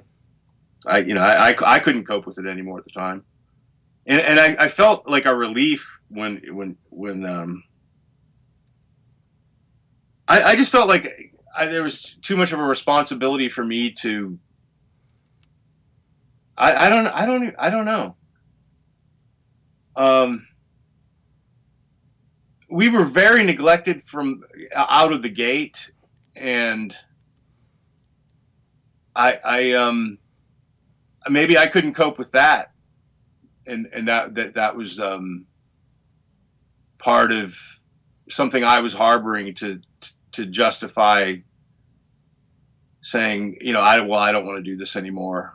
And but well, here I will say this: some people had a misunderstanding that like I did this like sadistic act of stranding them somewhere. I gave them all the money we had, which would have been more if people would have been better to us from, you know, day one. And they stranded me in Rome a half dozen times if you're going to say I stranded them in Athens, Georgia. So, I mean, you know, that was misconstrued. If anybody's interested in the record, I'm not really interested so much, but since we're talking about it, I'll mention that. Sure. You know? Well, I mean, again, yeah, we're talking about it. Like it's not like why we're talking, but since we are talking about it, I appreciate you giving your side of that because I think that's important to get out there. And like people just come up with their own ideas, sometimes crazy, that have nothing to do with reality. So it's nice to have that out there. Yeah, I don't know how to create rebuttals for dramatizations that I don't remember necessarily. Sure. So, you go back. When you get the idea to start Don Caballero back up, do you start playing with the Creative Borgia guys first? Well, I love Creative Borgia. Wild underrated band, by the way. I'm like the one guy. I agree. I agree. That didn't live in Pittsburgh. Yeah, no, those guys were very interested, and I was kind of, you know, still young enough, you know, that I had some impetus to really, you know, perform intensely, you know, in my mid-30s. You know, I still had the octane, as I've said before. Yeah. Which I'm finding again, interestingly enough, in my, you know, mid 50s. Hell yeah. It just, you know, it's a different thing than what, you know, you have to find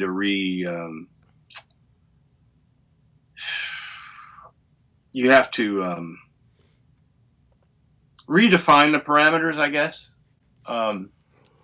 But see, I you know, there have been times when like I rehearsed and thought I was in tip-top shape, and then we play the first show of the tour, and by the end of the show, I'm like laying on the floor and like can't even move. Right? Yeah. Like you got to like, work how over. did that happen? I thought I was in shape, and so I don't know. I mean, I may be talking out my wazoo if I'm going to tell you I'm in my mid 50s and top of my game, I'm coming back, and then I actually try to play a show somewhere and collapse and die on stage. But you know, universe willing, hopefully, you know, nothing like that will happen. But did you ever see I hate to interrupt, but did you ever see the Rocky movie just called Rocky Balboa? The one that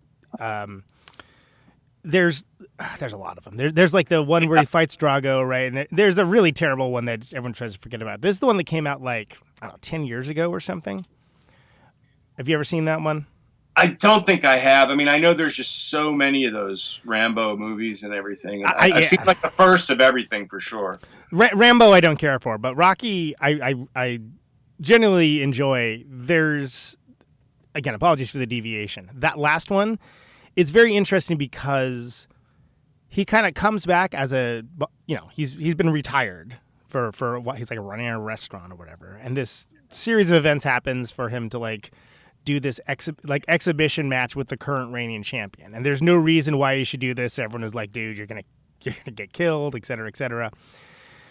But the reason and rationale that the Rocky character gives for doing it, he's doing it because there's like he's still got something left down there that needs to get out, and the way he does it, which like he doesn't have the speed that he used to have, so he just gets himself in this like relentless like shape just to be like a brick wall basically to do it. And like I love everything about it because to me it's like an analog to being an artist as age sort of takes you along your path that you go with age. And maybe not what Sylvester Stallone intended at all, but I found it very inspiring in that way. I can't box anymore, but if I hit the gym hard enough, I can ball kick anyone to the wall. I mean, it's super well done, and to me, it's atonement for the movie that came before that, which was not for me, is the best way to put it. But it's when you mentioning, coming at it and like feeling like you're in great shape, but then also being like, oh my God, I'm gonna die at the same time. Yeah, like that hits a little close to home. Let's put it that way. If you stay with it, you can sort of season yourself back up. I hope. We'll see, because you get into a different realm, like once you're on a stage, performing, then it's a different realm than the rehearsal space. And another one is if you've ever played like outdoors, and I mean like outdoors, like gasoline power generator out in the desert. So the vocalist in your band, can sing and your guitar players can plug in. But your drum kit, you're just sitting there on the sand and there's no microphones. There's no mics. No mics. Yeah. you see how good a shape you're in then if you want to hear your drums at all while you're playing rock music in a band. I need to hit these like 50 times harder now just to be heard. Cool. Yeah. So there's all kinds of dimensions to. But I don't want to short sell these records in that era, because I mean I think Jason is all the creative guys, but like I think Jason is like such a cool and interesting guitar player and great dude. I agree. Was it just something where you just started playing and then to see what would happen? Was there more intent behind it? I was a total fan of Creta Borgia before anyone in Creta Borgia was ever on Cab. I even played bass on a Creta Borgia tour when they needed someone to fill in for someone, and I was happy to learn those songs and get in a van with those guys, and just for the experience of playing their music. I mean, there was nothing else in it for me other than that. And still a great experience. So I was definitely a fan of their band. And so when it came time to go, well, geez, I need to do something with my life, and I'm a musician. So what's it going to be? These guys are available. The pieces all just fell into place very naturally, and we got about a 7-year stint and 2 albums out of that whole decision to make that an endeavor. And nobody, I mean, not nobody, but I mean, nobody, how do I say this? Some people might short sell the Relapse era Don Cab, but I find they're usually pretty cynical, pretty jaded hipsters that probably wouldn't have had much exciting to say about a 6th Don Cab record with me, Ian, and Eric, or a 7th record with me. So it's like a no-win scenario. I've gotten immense positive feedback from fans all over the world about the records Gene and Jason and Ellsworth play on too, Some people like it just as much as any other Don Cab. So, and the only, by the way, I've been waiting 16 years to ask this. Was there a temptation to call it Don Caballero 2, like the Roman numeral 2, like Amandul? I have to be perfectly honest. Never crossed my mind. Okay, all right. Never crossed my mind.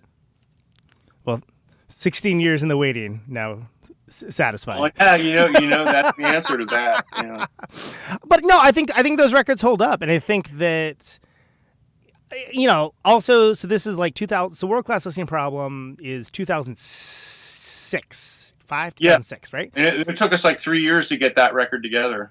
You know, to make it seem right down the line with what you guys were doing, and I think there's cultural cachet to it. I thought the band was good. Like it's weird how fickle audiences can be sometimes, but I think, you know, a lot of people were just very excited to have new Don Caballero stuff too. Like I don't know if it was. Well, the only audience that was fickle would have been the audience that would have made us a bigger band, because we just continued to play the same size, you know, venues and flounder at that same level that we always had existed at. I mean, you know, the Bottom of the Hill in San Francisco was the same club for For Respect as, you know, the last American Dawn tour, you know, so yeah. That's just, we were never able to get to a bigger level, and I don't hold anybody responsible for that. I mean, I had a great time in the Relapse era Don Cab, you know. Yeah, did you have composing? I along really well with all those guys too. We always had a laugh. I mean, sometimes we get too drunk, but I mean, always a good time. You know, never a bad time.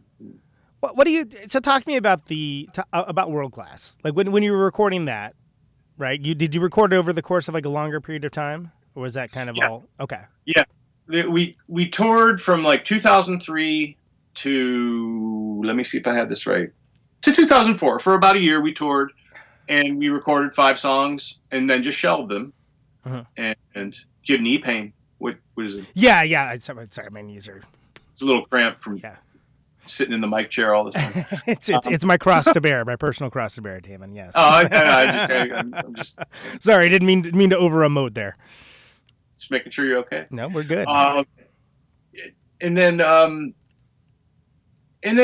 we might have taken a little sabbatical because I was trying to do some Speaking Canary stuff, and then Gene played drums in that rendition.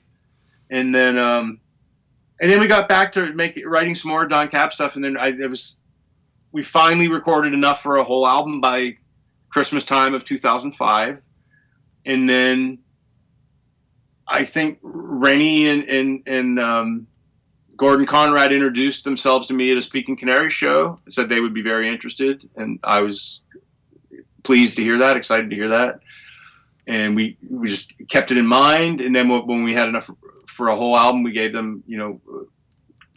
it to them to listen to, and they decided they'd sign us. And so that's when we became a Relapse recording. We became Relapse recording artists early in 2006. Who are known for? I mean, they're known as a quote unquote heavy label, but there's a lot of very interesting, kind of unique bands that do their own thing on that label as well. That Oh yeah, totally. I mean, Zombie were another Pittsburgh band. Oh yeah. That's probably, if there's going to be a new Don Cab iteration, it could probably resemble Zombie more than past Don Cab efforts, just because I don't know. I can imagine maybe playing with 1 to 2 musicians. I can't imagine ever having a 4-piece band again. I don't know why. A whole band. Is it just too many schedules, too many personalities, too many? Yeah, just too many. You'll be lucky if you can find one other person that has enough time to play music with you. And so, maybe a duo is the way to go then. And that's a Zombie or a duo. That's why. Yeah. No, I'm very familiar. Looks like that's what Ian's doing right now too, by the way. Oh, that's right. And I've seen some of the videos with just him and Stainer. They're definitely knocking it out of their park, for what they're doing, for sure. Stripping it down, but still keeping it very pragmatic and awesome. And technology is advanced that you're able to augment in ways that very easily that you weren't able to before, and and provide something bigger, but then also, not necessarily sacrifice the sort of dynamic of having just like two people or whatever. I mean, one of my favorite bands right now is this band Lung, and they're just a two-piece. It's like vocals and cello and drums, and they're more intense than a five-piece freaking heavy rock band, easily. That's where your heart is. It'll show, on your sleeves. So it doesn't surprise me to hear that that's totally a possibility. So you do world class, then, and when you're going out and you're going on tour with the Creative Guys, and people are responding to it, but you're mentioning, I think you hit a key point there, that it hasn't grown, right? Like it's still like you're playing the same sorts of venues and the same size venues. It's sometimes the same venue. All Love to the Bottom, by the way. Love Bottom of the Hill. But yeah. Props to Ramona. I wasn't hanging her venue out the thing. No, that's I didn't.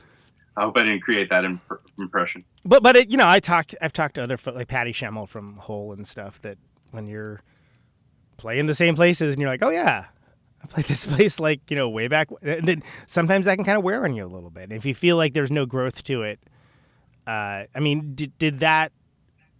Well, I remember hearing Man or Astroman complain about that on stage, like making that a part of the banter in their set. Oh yeah. And so when I heard them saying that, I realized I wasn't the only person that felt that way. Yeah.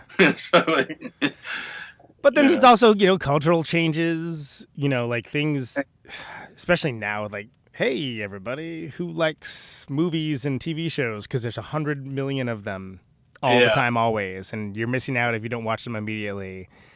And it changes the way people, and that's pre-COVID, right? That's pre-COVID. Yeah, right.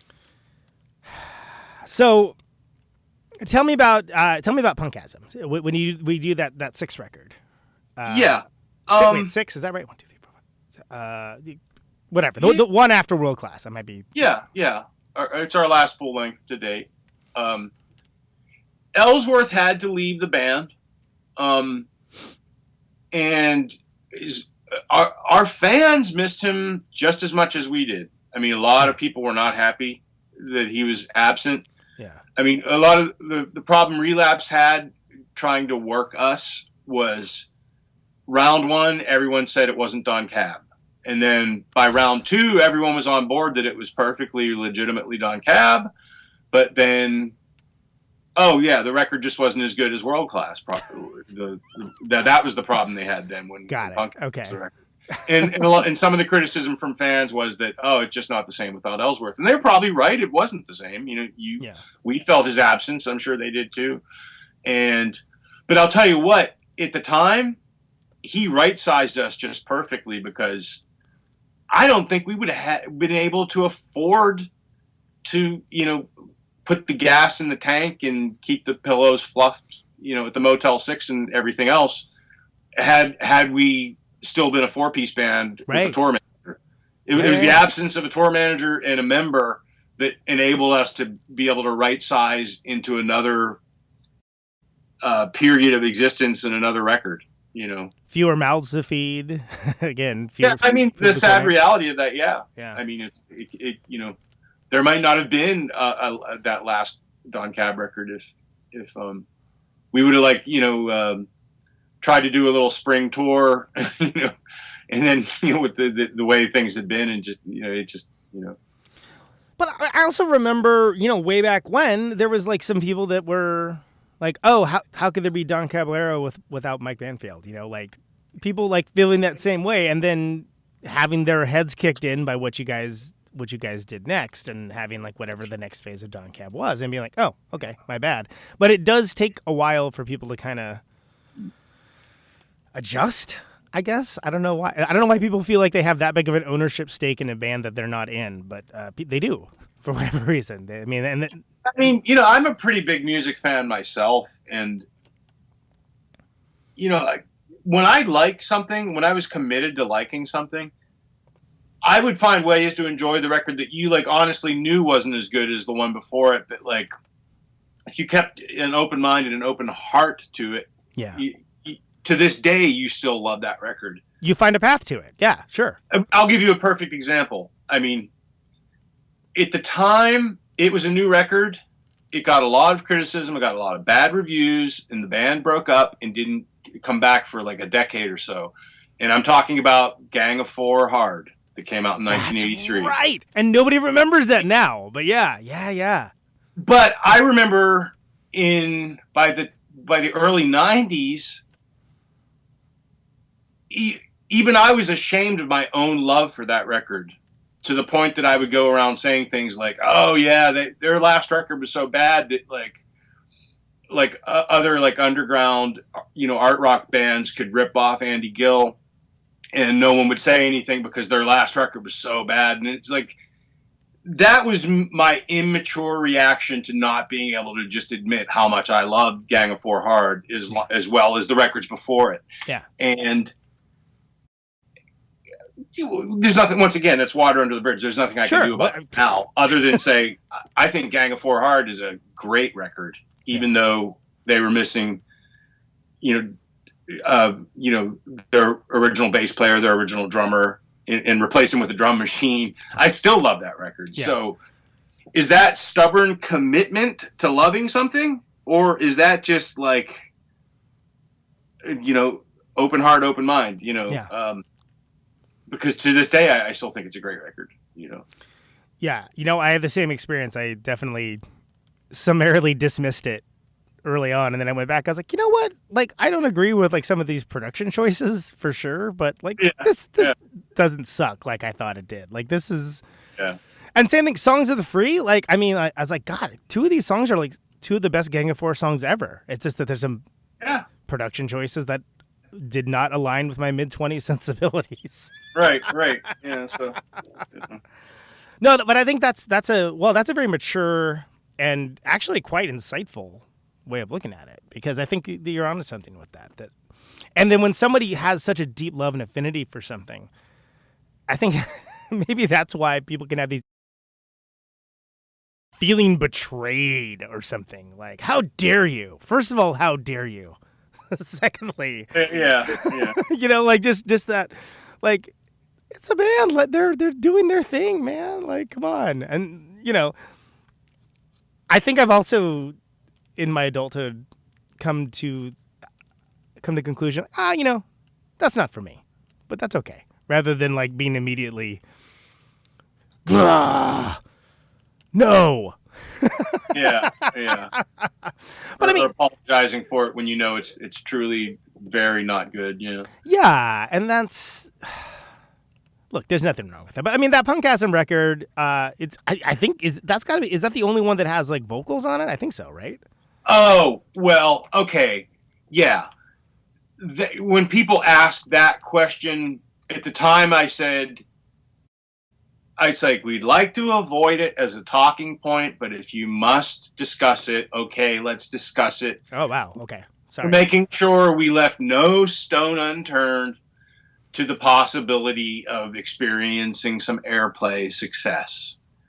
And we didn't feel it was going to help or hurt us greatly in any way. So how could it hurt to have a few songs that no one can say, oh, well, we can't play this on the radio, it's got no vocals. And so we corrected a few, potentials, snafus on what could, not be a stumbling block towards us getting some airplay or God forbid, like an actual song in a video game or something that could generate some respectable revenue. Help out immensely. Which is the only way you can make money now, pretty much. Yeah.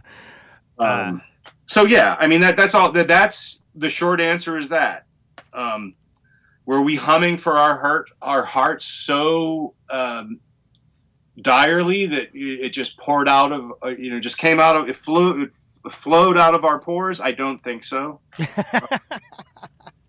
I thought it was cool. I thought it was new.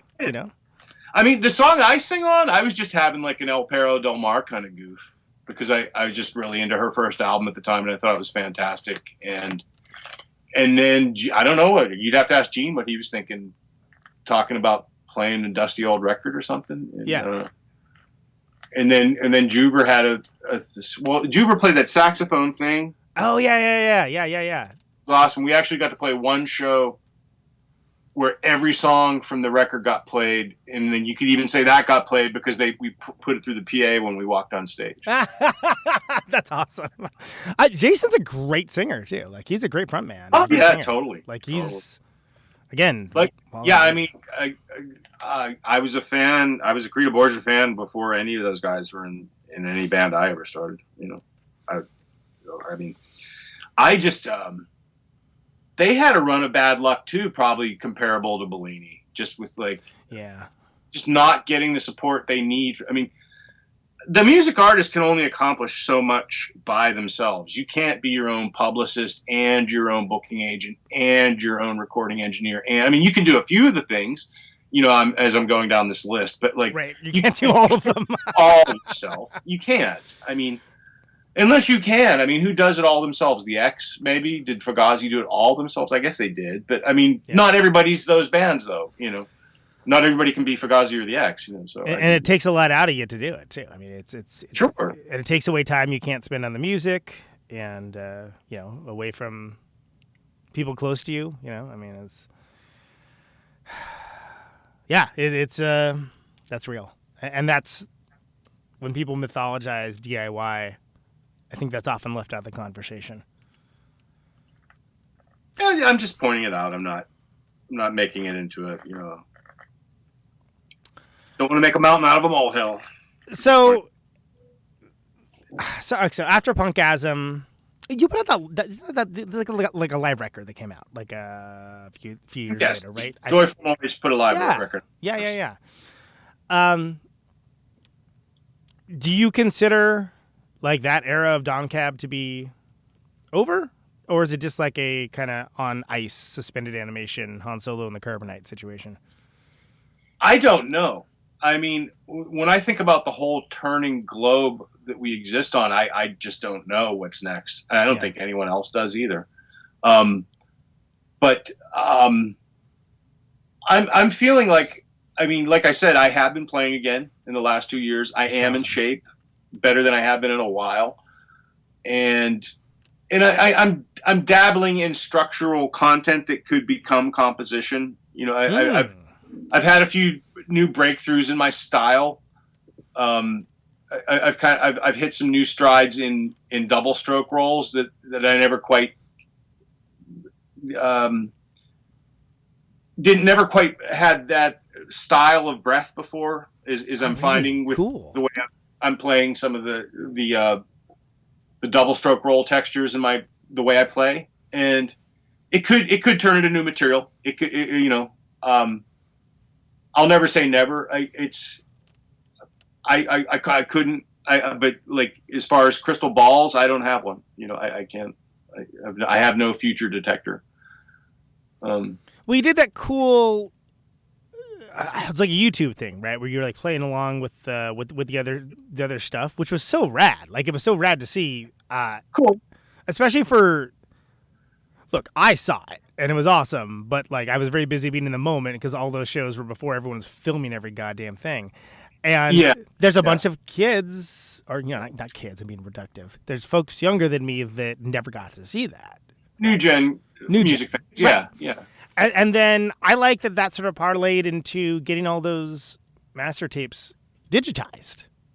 Yeah. Too. Like I was like, hell yeah, that's awesome.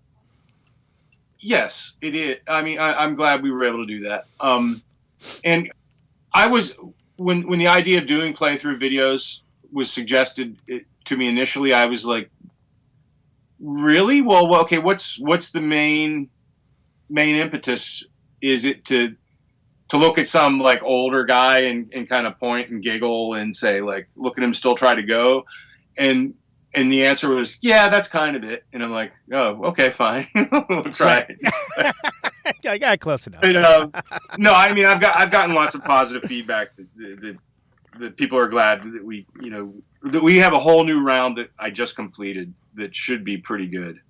That's awesome. I love to hear that. That's great. I'm slowly tweaking things around here where I can get things to sound better than they ever have before. from here. Maybe a tone set by the lockdown, perhaps, but yeah. It all came together how it came together. That's fine. So I mean, there may be new Don Cab material in the works. There may be. Love it. That's awesome. I am playing again. I can say that and be completely straight and pure about that truth. Where it's going to go, I can't forecast right now. I hope it would develop into something worthwhile. I mean, I feel like I still have a round in me. It's tough on my ears. Yeah. I mean, I'm 54 years old now, and I do have the not the beginnings of tinnitus, but I think tinnitus has a few anchors on a few, coxilia in my eardrum or something. I mean, tinnitus has a little bit of a foothold on one of my ears. I'll just say that.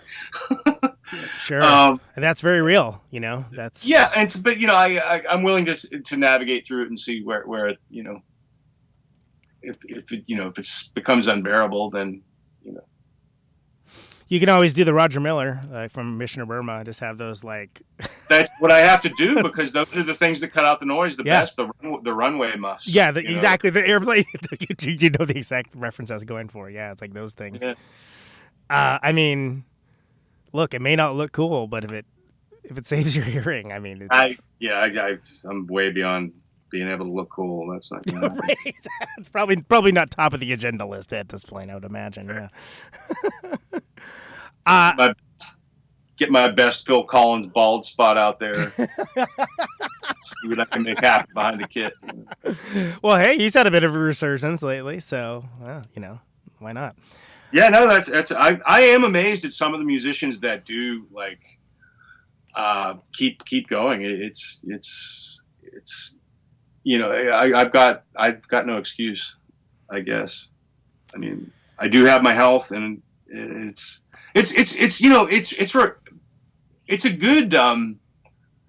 a good exercise to stay in a better health. I think to keep playing, keep playing behind a drum kit.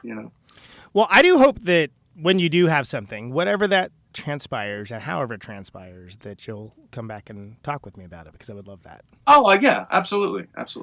And Damon, this has been fantastic, and I thank you so much for your time for this because I enjoyed it, my man. This is I've been wanting to do this for a very long time, and I know it was a long road for putting it together. And man, it's just been lovely. So thank you so much.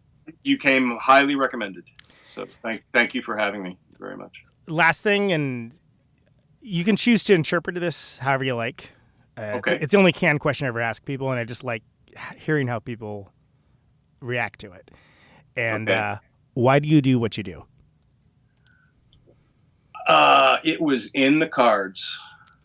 It was in the stars. If you don't like cards, it just. I'm fairly convinced of that. If that's a sufficient answer. It's a lovely answer. All right. Damon, thank you. Aces, my man. All right. Take care, brother. Cheerio. Good to talk to you. Wow. Holy moly. That was fantastic. I hope you guys agree. Thanks so much for listening. Let's hear a song.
All right, that was In the Absence of Strong Evidence to the Contrary, One May Step Out of the Way of the Charging Bull.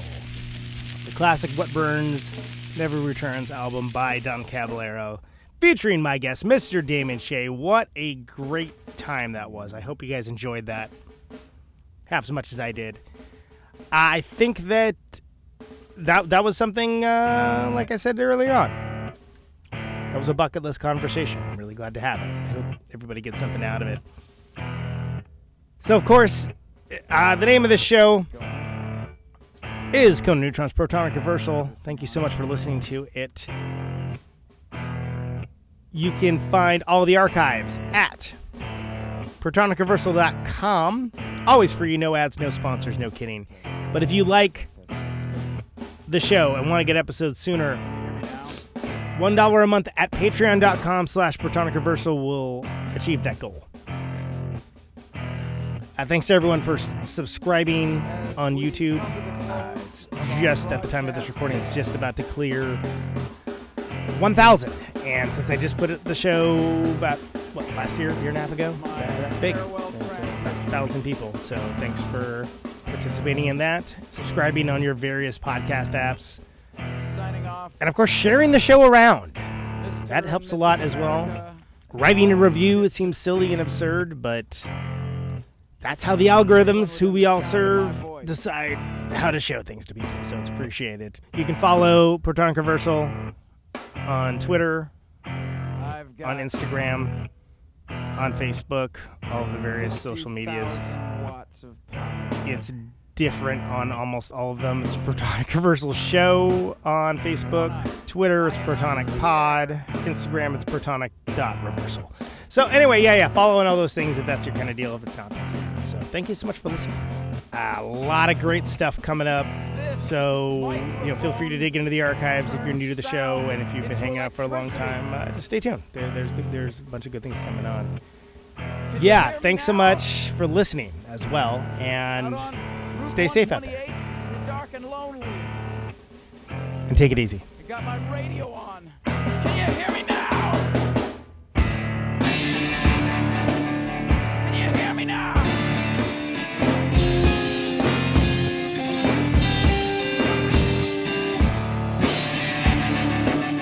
Can you hear me now?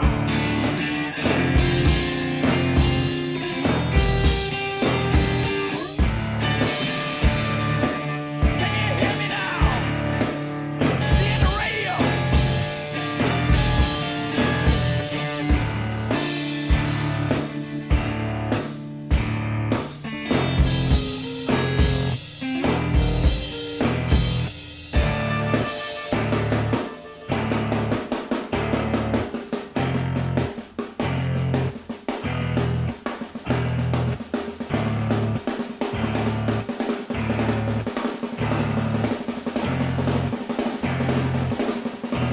And that snare drum and that drum roll means we've got a winner.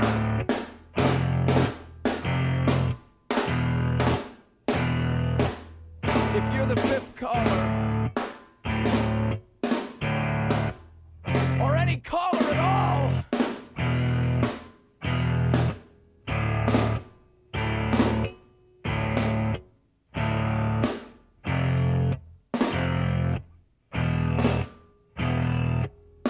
welcome to my top 10.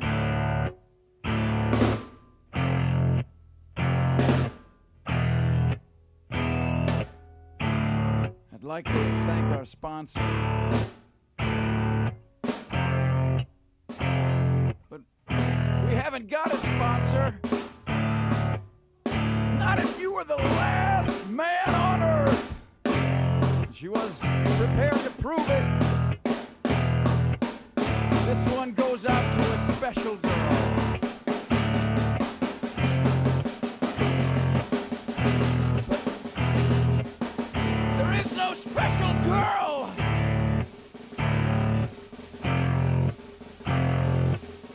It's the end of radio. The last announcer plays the last record. The last what?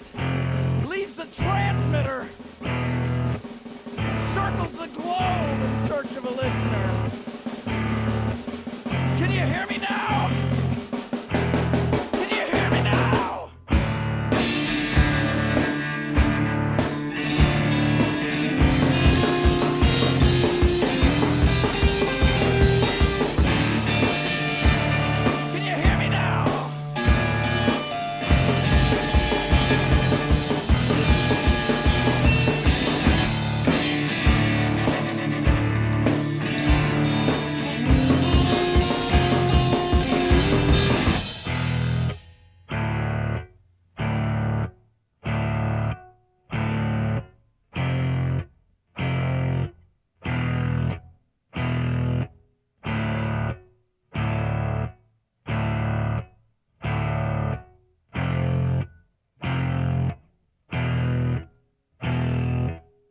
Is it really broadcasting if there's no one there to receive? It's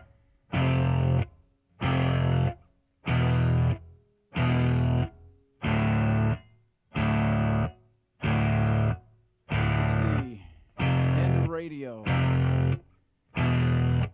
As we come to the close of our broadcast day,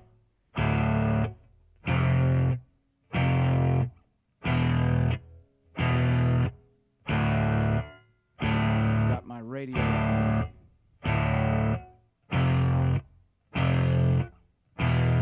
Can you hear me now?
This is a test!